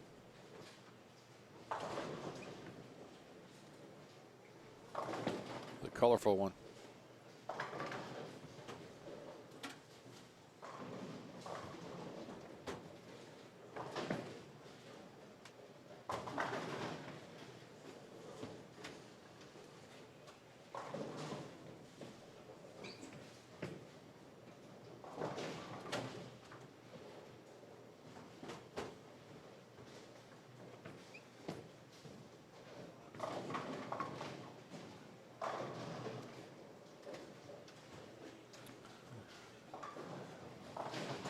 Three splits on that pair, 3 splits on that pair, 3 splits on that pair.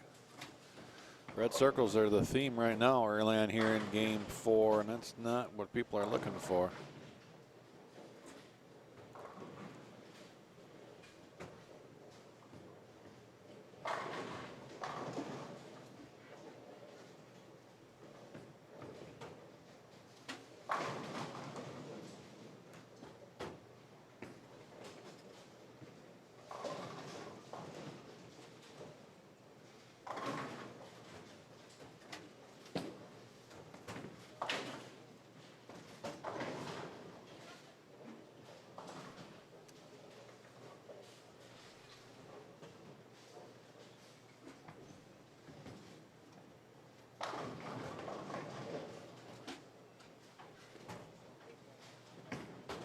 Snodgrass, a quick turkey. He looks surprised by that. Don't be surprised. Be happy. Smallwood.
Joe Bailey goes 5-count washout, 8-10, and then through the face for a 3-6-10. His first 3 shots as he moves to 29-30.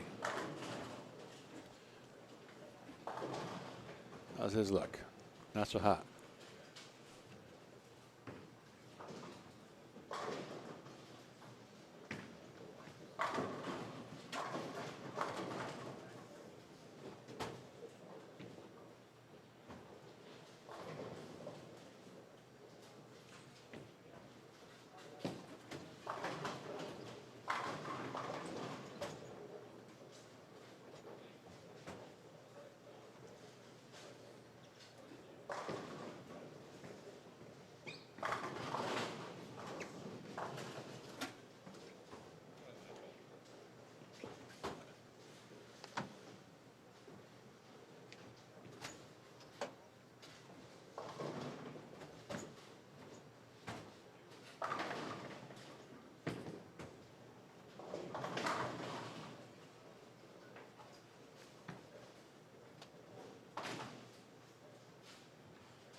Yeah, Tony and these guys know how to break them down the right way. They do this for a living. That's why we're seeing the scores we're seeing.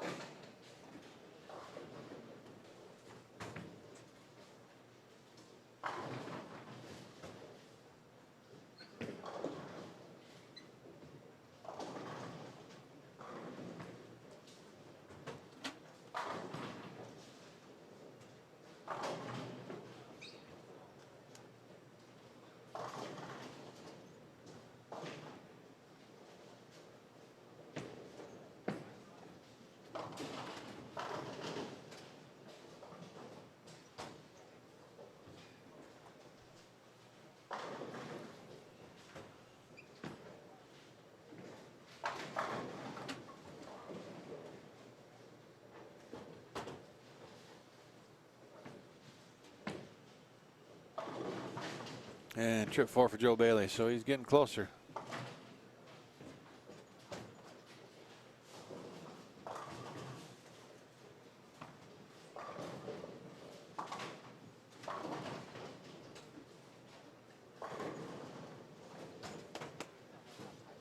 Lakota got a handful of that one. That peeled off the spot. Quite nice. Tommy Jones.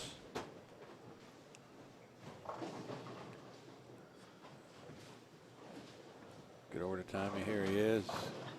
Got that split in the second. Smallwood the front 4.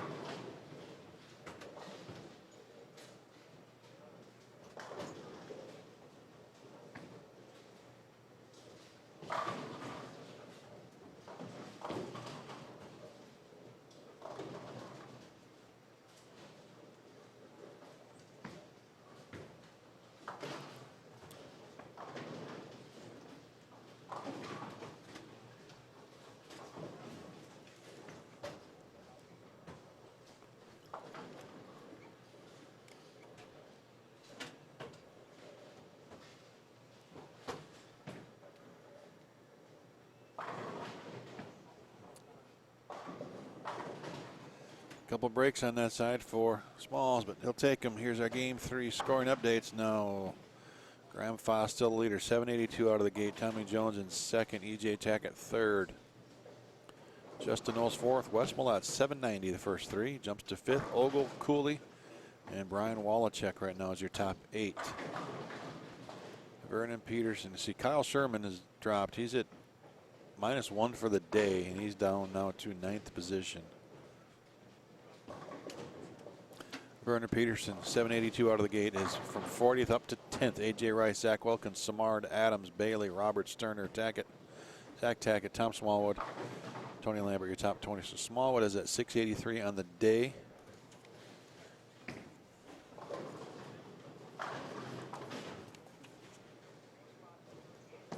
DJ Archer still struggling.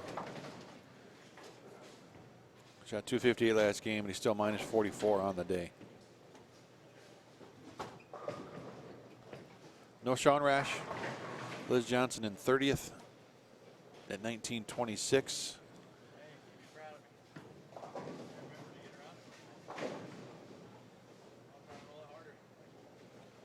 So the number right now is 2080, Brian Wallachek. Tom Smallwood is at 1979, so that's 101 back. Same as Zach Tackett. And I believe that's about as far back as we can go unless somebody makes a huge run these next 3. The scores are out there, though. We got 782 for Vernon Peterson, 782 Graham Foss, 790 Wes Millett with that 300 game. So there's some numbers out there.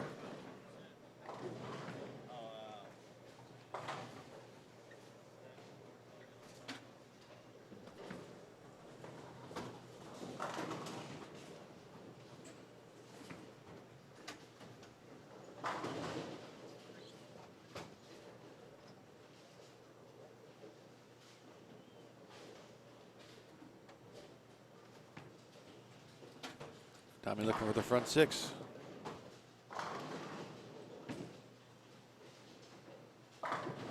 That's the Chad Roberts, the double turkey. There it is.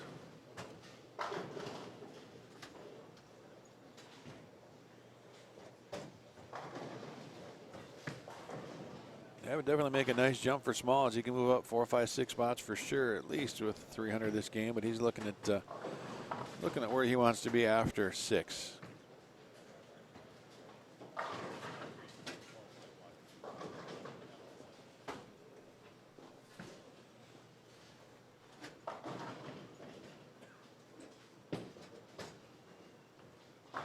Graham Farr's our leader.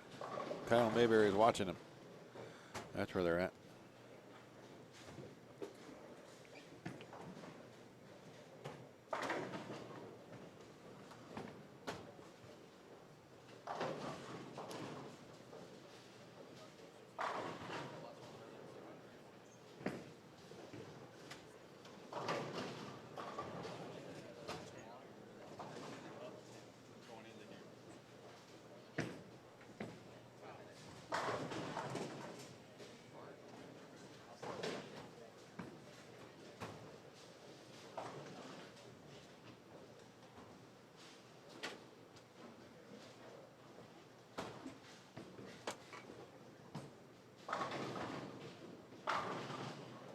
So you knock out the 710 Joe Bailey.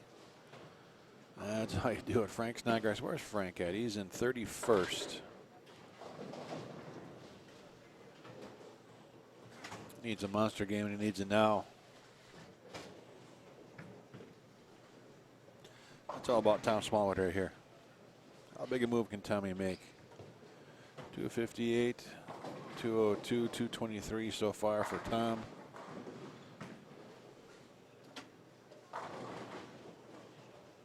Get out of there, 10-pin. That's got 3 in a row over there. He's got some nice breaks on lane 30, but you know what? Name of the game is knock him down. And that's what he's doing.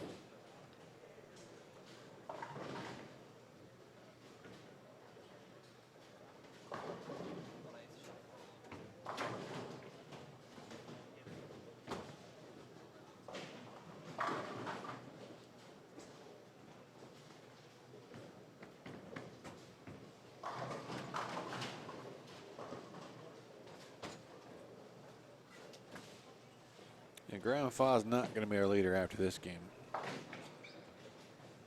Well, he's got a 43-pin lead, 47-pin lead over Tommy Jones. But Graham is sitting at 63 in the fifth right now, 3 splits.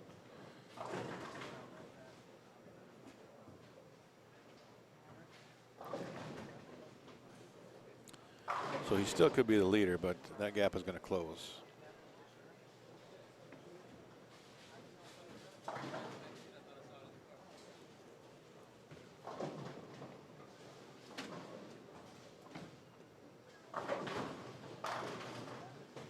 I like where Lakota's at now. He's peeling it off the 2-3 board there.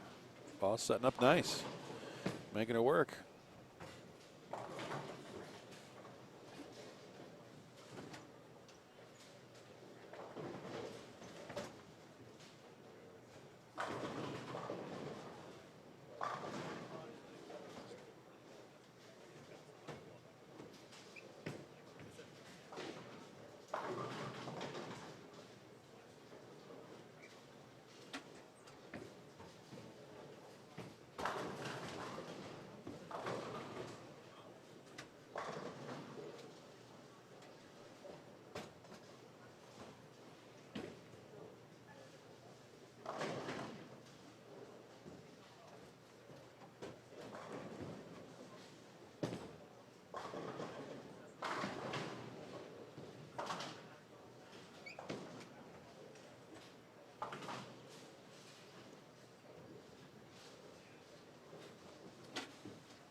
Call it 8 because that's what it is.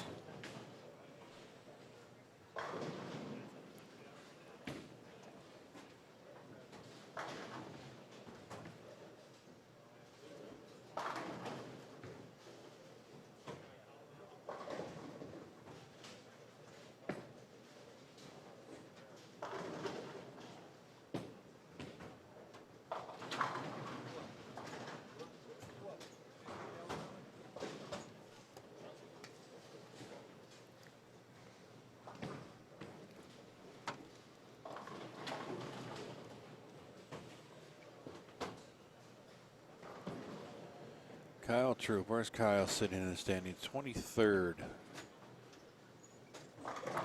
Slow start, but he's coming into it. He's got some work to do.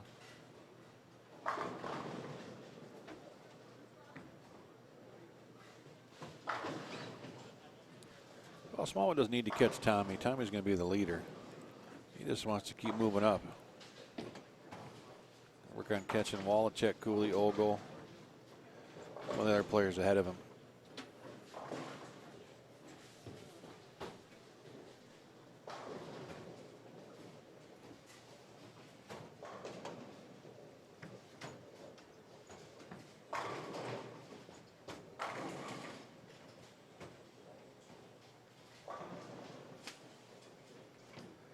So coming towards the end of game 4, 6-game cashers round, and that just goes in the books as a solid head pin, but that was not a quality shot at all from Tommy Jones. Bradley Open 40th anniversary version here at Ken Bowl in Louisville, Kentucky. Craig Elliott Bowl Stream TV here on the coverage. Big Four Sox, a great sponsor this year. Motive, Classic, and New Center Consulting. We have 40 players still alive here in this event. We're going to be down to the final 8. Once this 6-game cashers round block is complete. We saw 300 earlier from Wes Malott. Tom Smallwood on the front 8 looking to do it again, make his move up that leaderboard.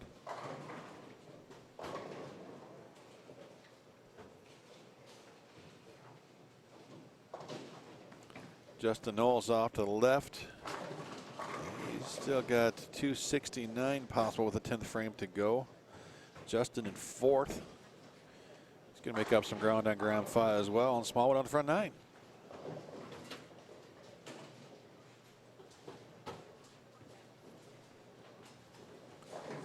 A.J. Rice, 2 single pin misses this game.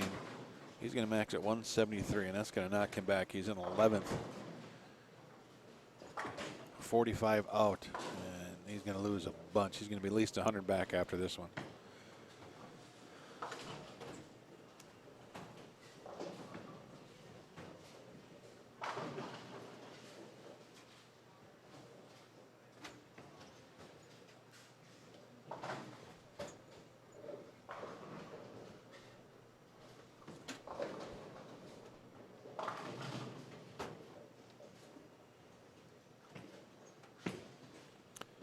All right, Tom Smallwood, Saginaw, Michigan.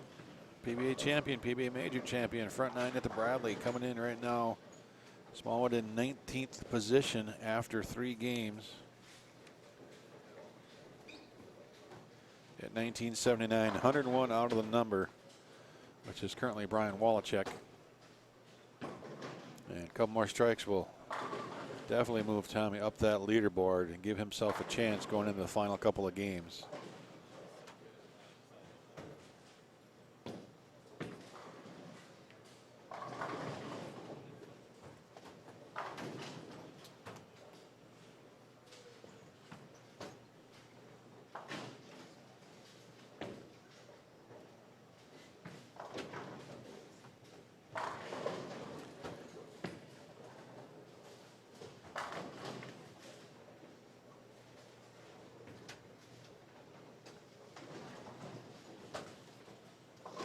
Like Tommy will probably take over the lead. Unless EJ's putting up a number, which he is not.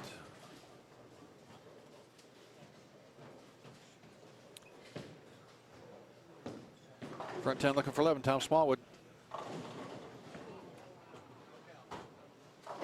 Well, they say you need to get one break in every 300. That's 3 or 4 so far for Tommy, but you know what? You get the breaks by putting the ball in the right spot.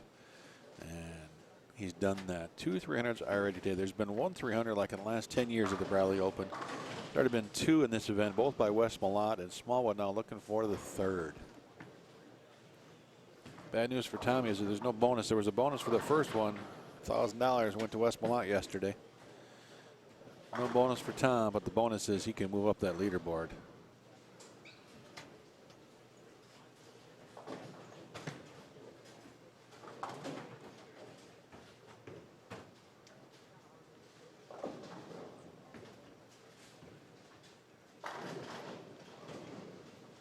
Looking for 300, Tom Smallwood. A little firm with that one. There it is. All right, second one of the day. 3rd one of the tournament. Fantastic. Tommy Jones, 237.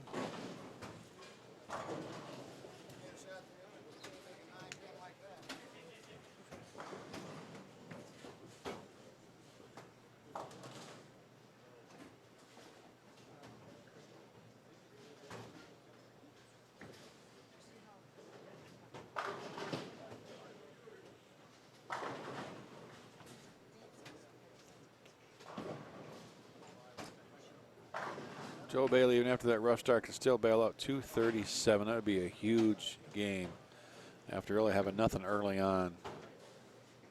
Oh, crossing over. There's a break. 6, 9, 10 late, tripping him out.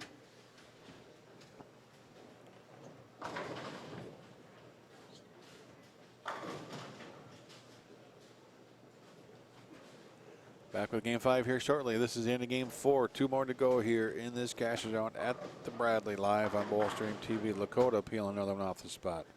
Well, that group kind of had that pair wired, didn't they? That's going to be 2 50s for Ryan if he gets this next one. Nicely done, gentlemen. Nicely done. Back with more shortly here.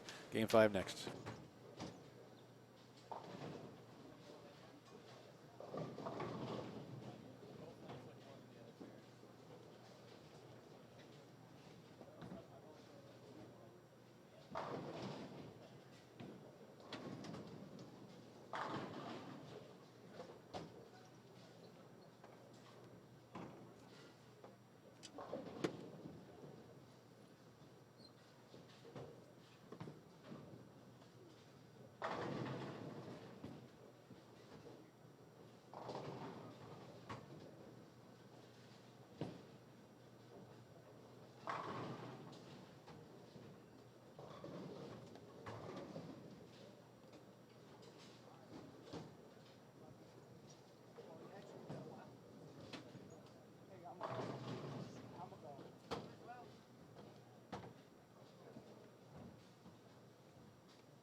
Good.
All right, I found scores. Took me a minute, but I got him. Here we are.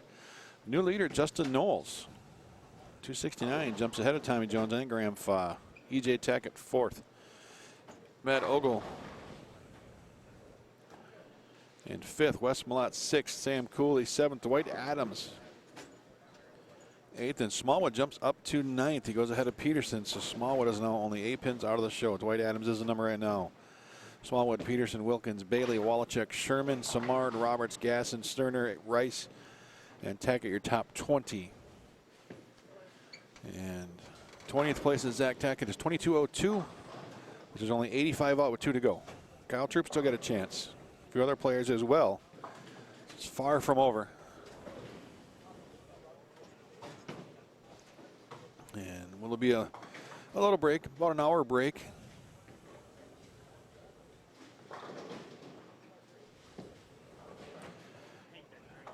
After we get done with this, then we'll get things all set for that next round. And I finally found that that flyer. You can look at some of the former champions here this event. E.J. Tackett last year, Justin Knowles the year before, Novak, the Brandon version in 15 and 16, Tommy Jones in 2014, Tony Lambert in 2013, Smallwood before that, McClellan, Anthony Jordan, Jeff Ayer, Brian Dennis, Brad Snell, Brian Wallachek, way back in 2006 for Wallachek. Tony Lambert again. Nick Vogelsang, Bob Belmont, Gary Hancock, Tony Lambert again. We said that before. Bob Belmont's won it twice. Tony Lambert's won it 3 times. Brendan Novak's won it twice. Can E.J. Tackett, Justin Knowles, Smallwood, Wallachek, they'd like to add their name to the title one more time here. First event winner way back in 1979, Cecil Wilson.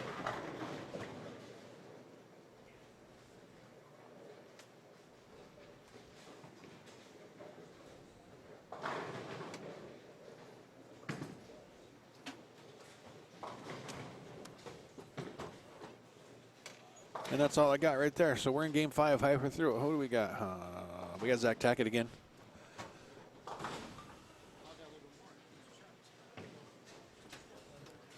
DJ Archer, Tony Lambert,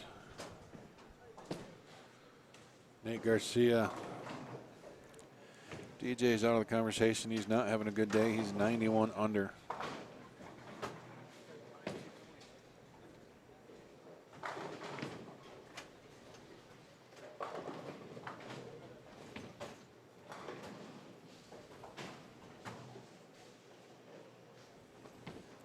Daniel Chafin's got a string going there. Front 5 after a rough game number 4.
I say AJ Rice in 19th.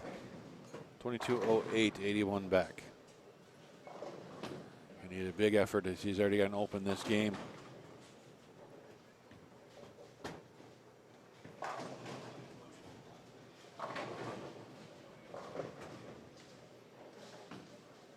Zach Tackett needs to make a run.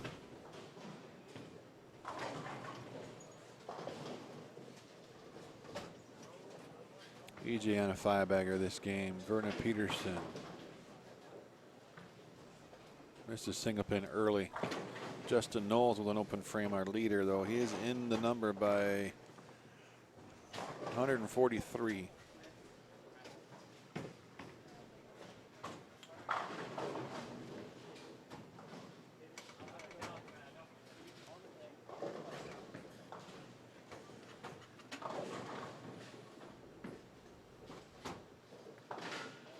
Again, thanks everybody for watching. We appreciate you tuning in here. Bowlstream TV live on the YouTube channel. Become a subscriber of the page. Give us a thumbs up. Let's share this out there on social media. Nothing wrong with lefties. Nothing wrong with them at all. Lefties are bowlers too.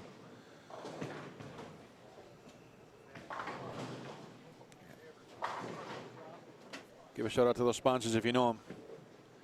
Brett Spangler, Scott Hewitt, Dave Slavin, the folks at Classic, Glenn Hartshorn, New Center Consulting. Tell them how much you appreciate their support of this event.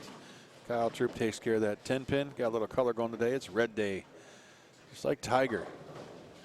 Kyle in his red.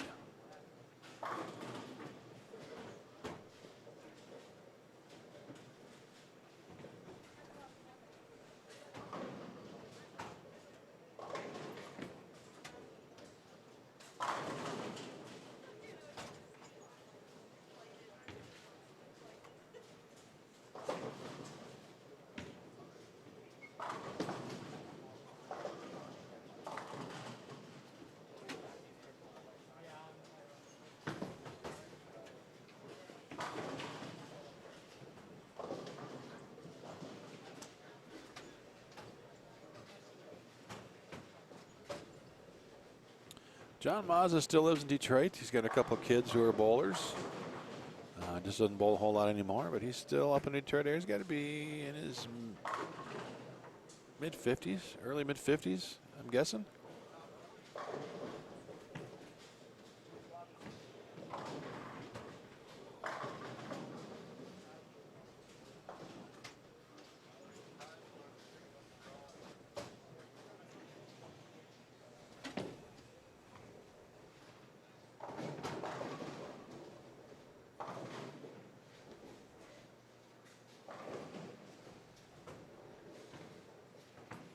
Darren Chaffetson at 21.45. 300 would get him at 22.45, and that is not a nice 10 pin. Not a nice 10 pin at all.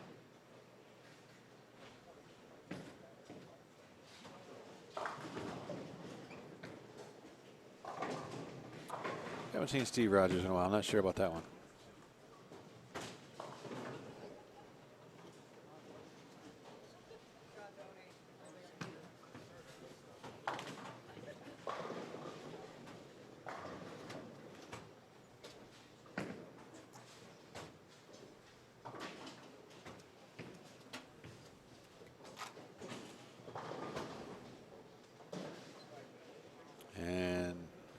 Tough break, and then you miss you miss that. That's rough. That's rough for sure. I'll tell you what, you talk about lefties. I was out in the Oakland area last weekend, and I got to go to Earl Anthony's Double and Bowl, and I have a nice photo of Earl Anthony's PBA banner hanging in the bowling center. That was pretty cool. Very, very cool. And also getting to see his full trophy case out there was. I was in awe. I'll tell you what, that was impressive to see what Earl Anthony did in his career. Vernon Peterson, you see there on lane 27. He's 2 teens pace, and Vernon's just outside the number by 15.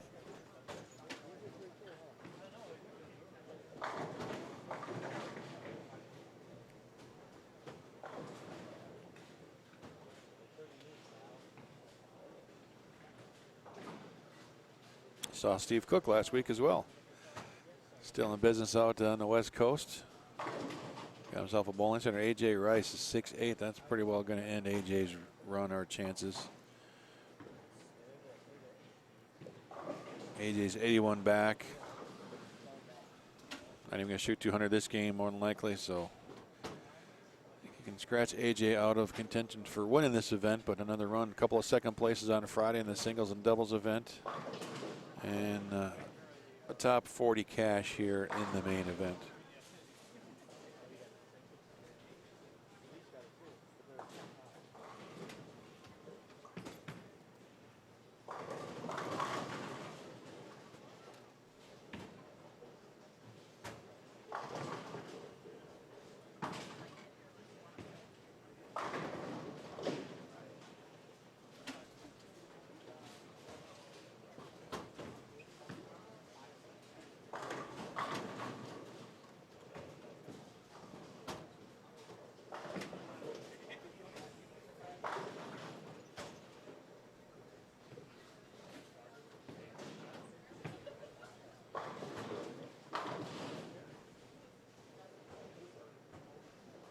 DJ Tackett struck on 28. Here's Zach Tackett's younger brother here on lane 30. 235 still possible for Zach. And you know, some of it on these higher volume patterns, sometimes throwing that plastic ball is a little bit tougher. The ball's gonna back up more than what you want. So just throw straight at the spares, I think, is the biggest thing. You can make a lot of balls go straight. Frank Snodgrass. Get the 240s. Where's Franklin in the standings? 33rd coming in, so he's not going to make it in that top 8. Even though we got another game to go, it's going to be tough to make a bunch of pins on those leaders and go around more than just a few players in that final game here. 6th and final game, as we like to say, for our good buddy at the Bowler Show, Dave Waswell. We're going to wave that white flag now and get ready for game number 6 here. Cashes Round final game. And of course, our finals is scheduled for approximately, well, 1:15 we should be going. Right about there. It's going to be about an hour break, lunch for everybody after the 6th game coming up here. The re-oil. And then we'll have that final. So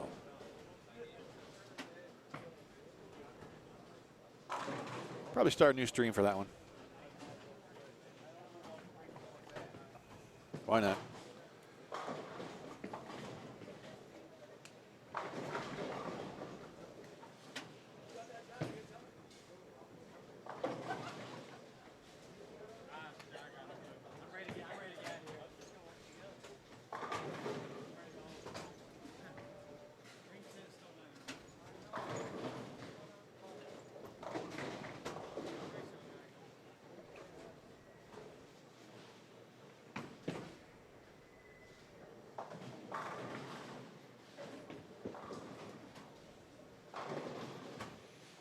Kyle Troop.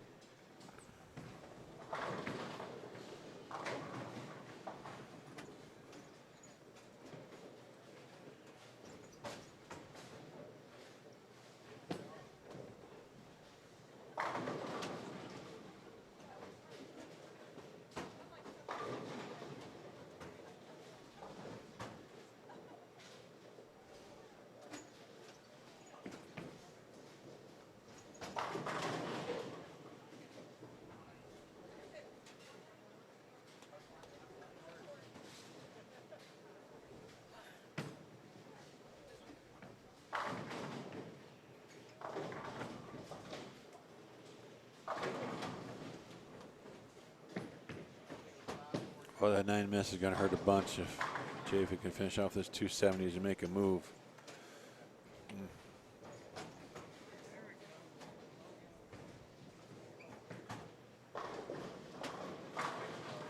Can move up the standings. They'll make some extra money, no doubt about that.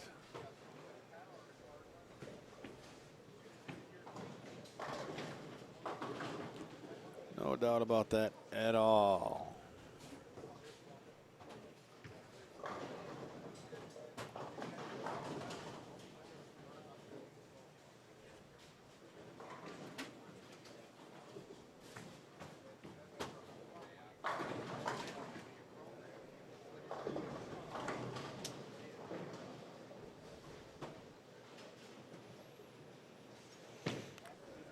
So as we get into the 6th and final game, make sure you give us a thumbs up, share, become a subscriber to the page so you'll know when we go live with that bracket final this afternoon. Don't miss any of the action. It's great to see the interaction in the chat. We love it. Lots of people watching. That's great too, all over the country, all over the world, as we're showcasing these bowlers here. And some pretty good scores. This is not your typical Bradley Open. Usually this is a grinder. It's tough, but right now we've got some great bowlers shooting it up and showing why they're at the top of their game. Our top 8's going to be pretty stout. I guarantee that after one more game here.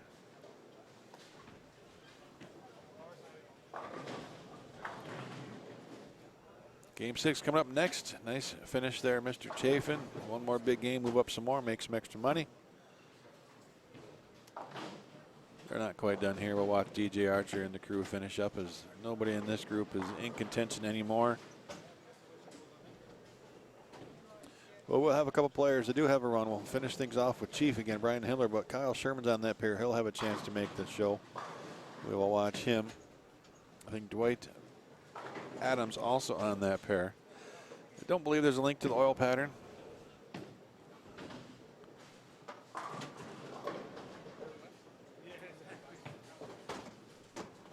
So game 6 next. Hang on. Got the final one coming here, and then the finals later today.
Bradley Open Facebook page. Maybe find the standings. Michael Roseberry.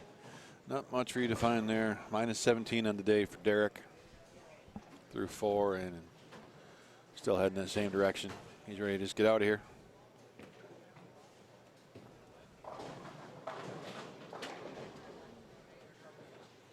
Dwight Adams, Kyle Sherman, two guys that are going to have a potential sniff to get into that top 8.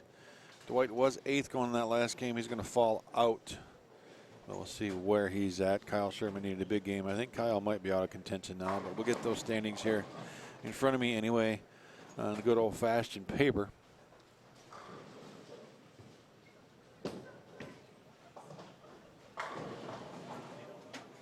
Justin Knowles is in good shape. Tommy Jones, Grandpa, Tackett. I believe Cooley's in good shape. We'll have to find out who the other players are. Vernon Peterson shot 195 that game. So he's going to go a little bit back. He was 15 out. I think he had a bigger game than Adams. Smallwood might jump back in. This finals is going to be, it's an 8-person bracket. Best of 3. All right, so 1 versus 8, 2 versus 7, 3 versus 6, 4 versus 5.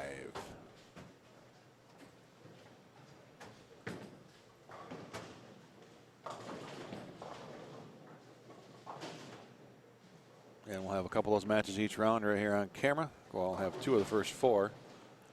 And then the finals will be on 27 and 28. So we'll have them all right here for you. Best of 3. Win 2 and you move on. As simple as that.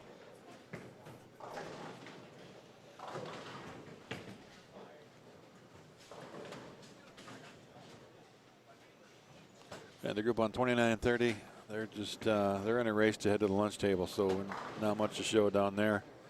We'll keep an eye here on Dwight Adams on 25 and 26. As I believe he's the only guy that's in contention. Sam Cooley's right in front of us. Sam's in good shape.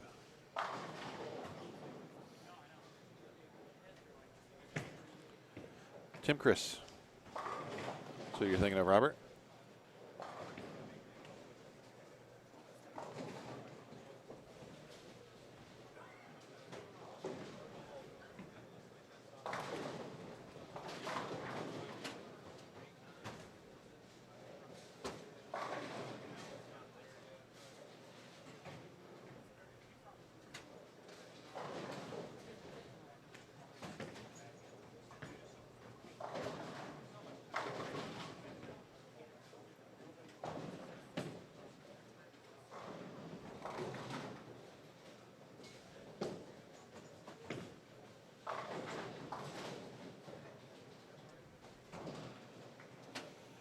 See, it takes a lot to stump me, Robert. I've spent way too much time in this bowling thing the last 6 years.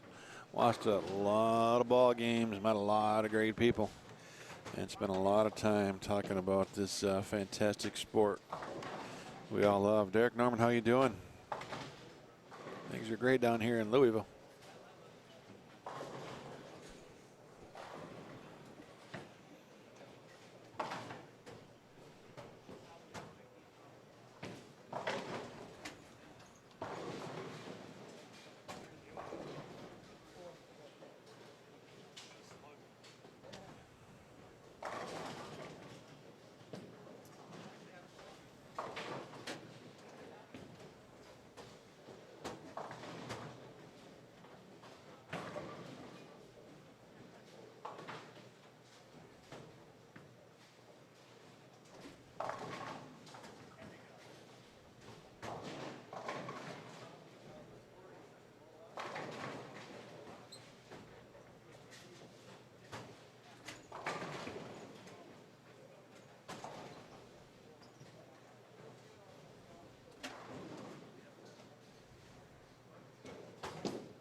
I'm looking forward to lunch. I'll tell you that. We're going to get a little break. It's been a long weekend. We had a lot of bowling on Friday, a lot of bowling yesterday.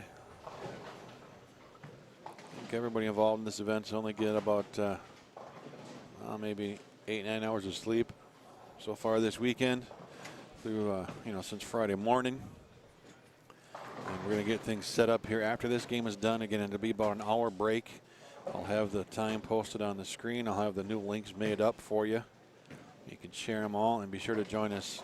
It's going to be maybe 1:15. And we'll start those finals.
Adams kicks that 9-pin out of there.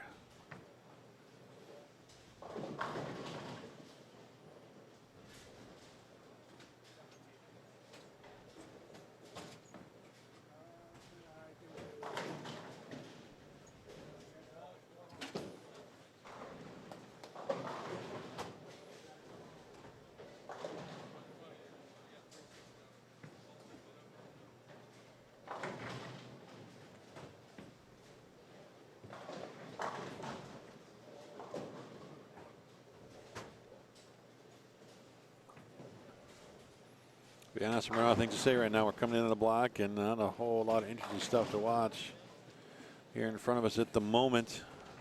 There'll be all sorts of interesting stuff as we start eliminating people. We're going to cut to the top 8.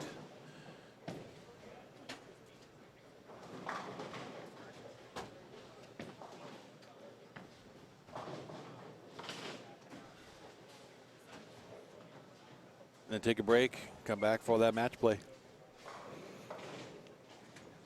8-person bracket coming up here shortly from Ken Bowl here in Louisville.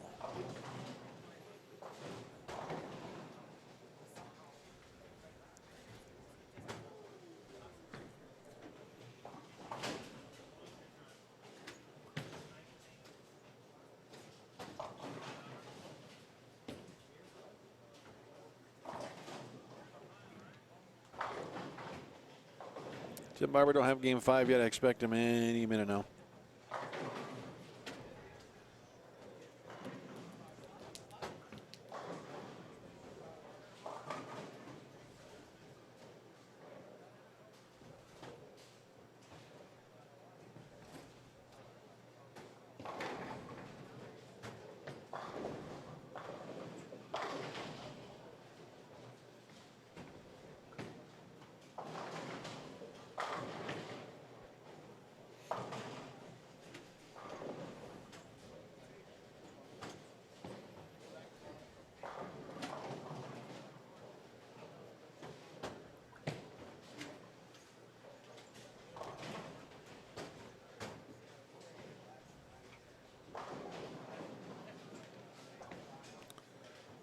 Ralph Michael Fagan is now a partner in a big group that owns a bunch of bowling centers. He bought a bunch of bowling centers up in Minnesota, and he works for a financial firm. He actually works, he's big up in accounting for MGM in Vegas. So Fagan is busy. He's bowling a little bit. I actually bowled in an event with him, not with him, but we bowled the same tournament back in December at South Point Bowling Plaza in Las Vegas, a doubles event. Fagan was there competing, so he still bowls a little bit, but he's got a good job and a lot going on now as a partner in a big bowling center group. So pretty slim chance we'll see Fagan out on the tour again. He'll bowl an event here and there, you know, maybe he'll bowl the TOC next week, I'm not sure. But he's busy. He's a busy man. Life is good for Mike Fagan. Of course, life's always good for the Chief, Brian Himmler.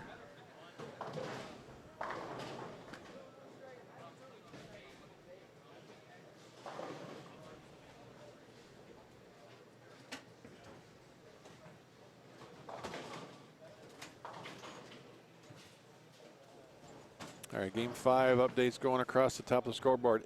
8th place plus 307 means it went up 20 pins. And that's not Vernon Peterson. He went backwards 5.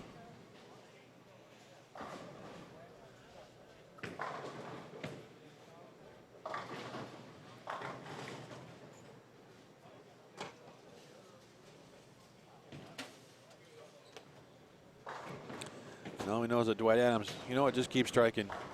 And you got a shot to be in that top 8.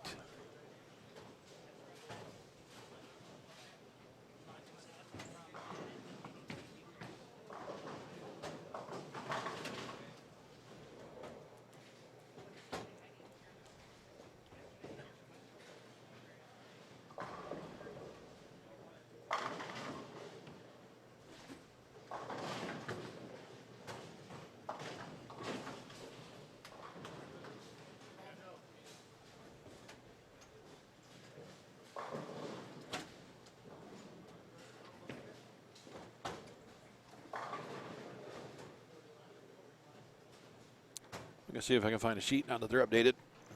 My delivery service is lacking now. We'll fix that.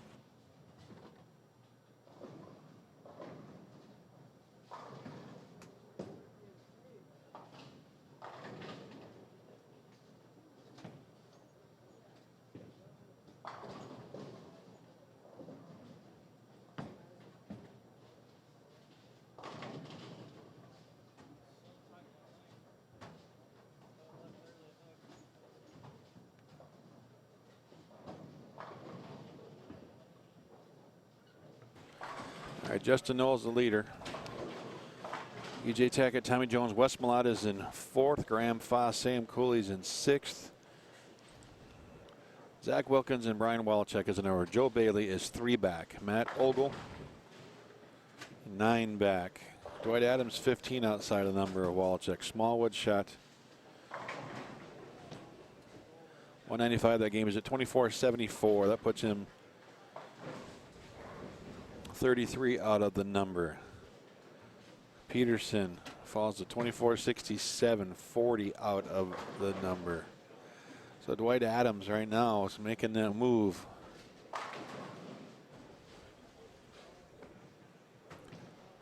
Of course, Wallachek, Wilkins. We got Cooley right in front of us. Graham Fa, Malott. Those guys all went to the low end of the house. Way out of our range.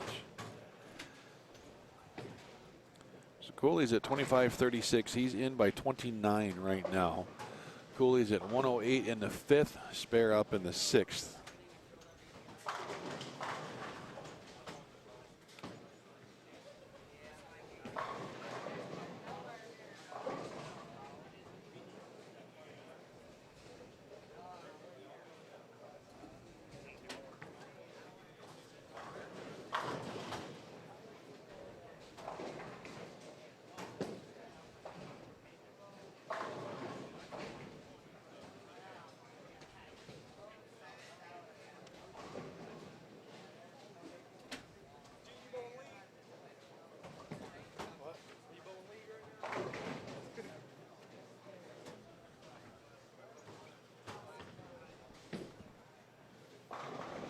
Hey, Mike Doyle, good to see you again up in chilly Maine.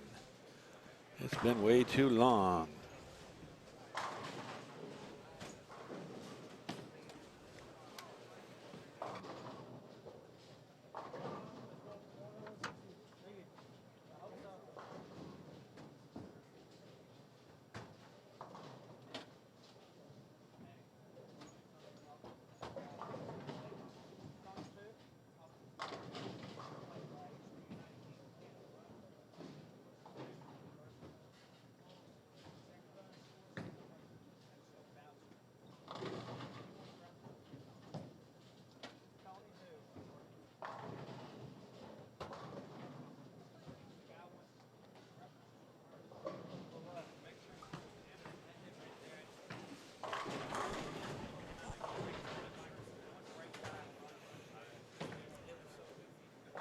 Again, I'll give you the final reminder. We got a couple frames to go. This is the plan right now. It's going to be about an hour break. They're going to re-oil. Everybody gets lunch. So then we're looking at 12:15ish, a little bit after, as we watch Dwight Adams try to make his run. And Dwight, what do we say? He's in 11th.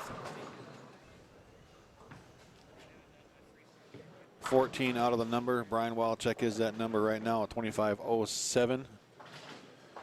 Miller and Sherman are outside. They're not going to be able to get there. So we'll shut this stream off for the lunch break, and we'll have new links set. So subscribe to the Bowlstream TV YouTube channel here. And when we go live, you'll just get a quick notification. Hey, we're here, we're live, right on your phone. So you won't miss the action later this afternoon. Also, make sure you hit like on the Facebook page. We'll have links up there as well. And we're going to cut to the final 8 here shortly into a best of 3 match play bracket here this afternoon. $12,000 to the winner and the Bradley Open title.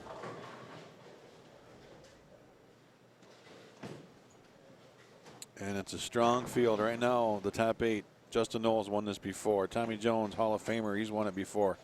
Graham Fah is a major champion, has won this before. E.J. Tackett, former Rookie of the Year, Player of the Year, has won this before. Matt Ogle in the top 8 right now. He just won his first PBA title a couple of weeks ago. Wes Malot's a Hall of Famer. He's in the number right now. Sam Cooley, the Kubica AMF World Cup champion this year, is in the number.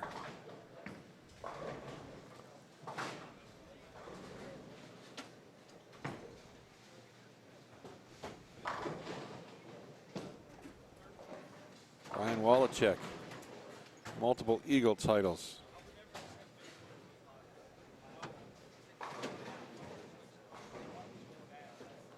Sorry, Ogle dropped out. Excuse me. Ogle is out by 9 pins. Zach Wilkins made his first TV show at the Roth Home and Doubles is in, and Walchek, who's got multiple.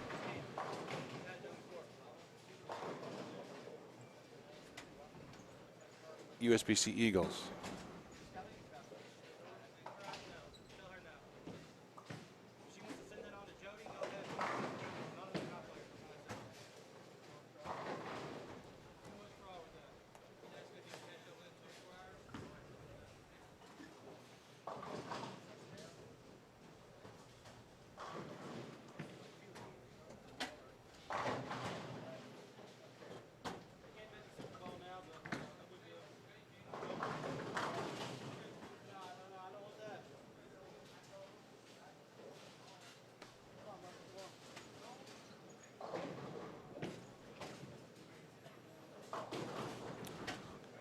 Dwight Adams, if he can go 269, it gives him a chance.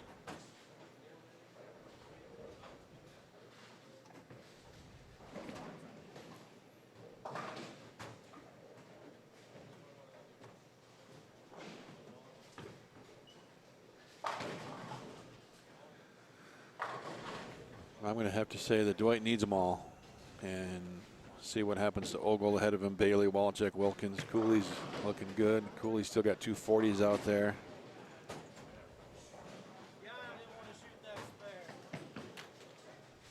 I think 182 started, I believe, somewhere in there in the mid 180s. We cut down to 108 last night, and then we cut down to 40 here to get to today. And we'll be down to 8 here shortly. A lot of PBA major titles. Hall of Famers still in contention. Former champions in contention here. E.J. Tackett won it last year. Justin Knowles won it the year before. They're 1 and 2 in the standings. Tommy Jones has won it. He's right there in 3rd. Brian Walchek has won this before. He's in 8th currently, coming in this last game.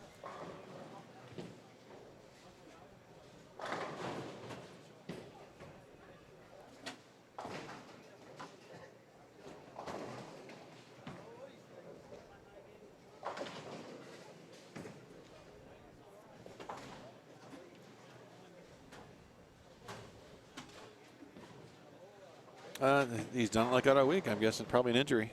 Be my guess. I know a few other players that have had to do that through the years. And you know, if you got a bad knee or whatever, well, you know what, you got to do it. Jennifer Tom is in 12th coming in this last game. 33 out of the number, and he's on the low end of the house.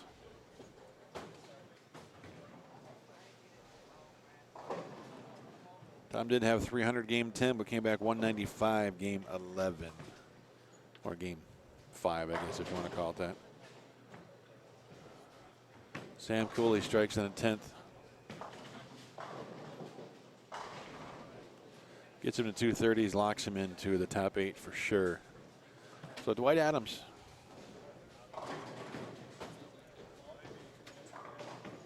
What do you got? Vernon Peterson started hot, made a huge move from 40th almost into the show, and then fell back a little bit the last couple of games. Dwight Adams right now, this is your chance, young man. Make that move. Oh.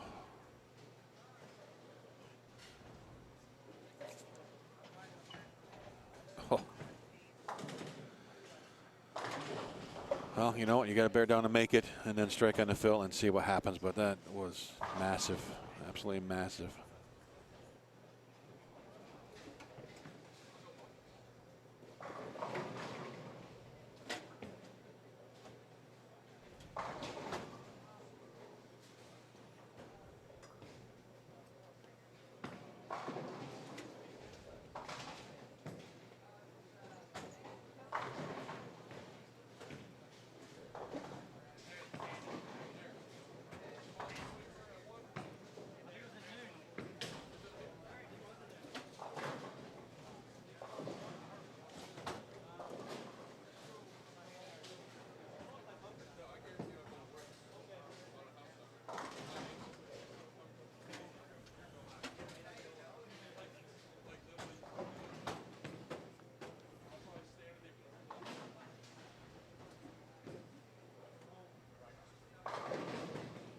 Cooley goes to 27.72.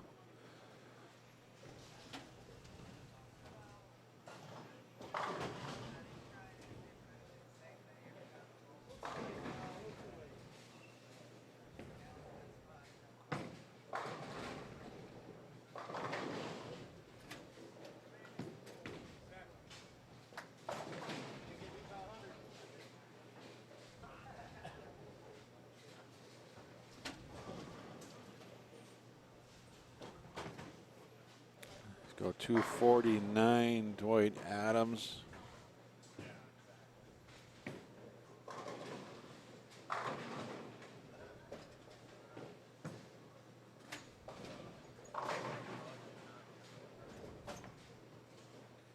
$27.42 for Dwight.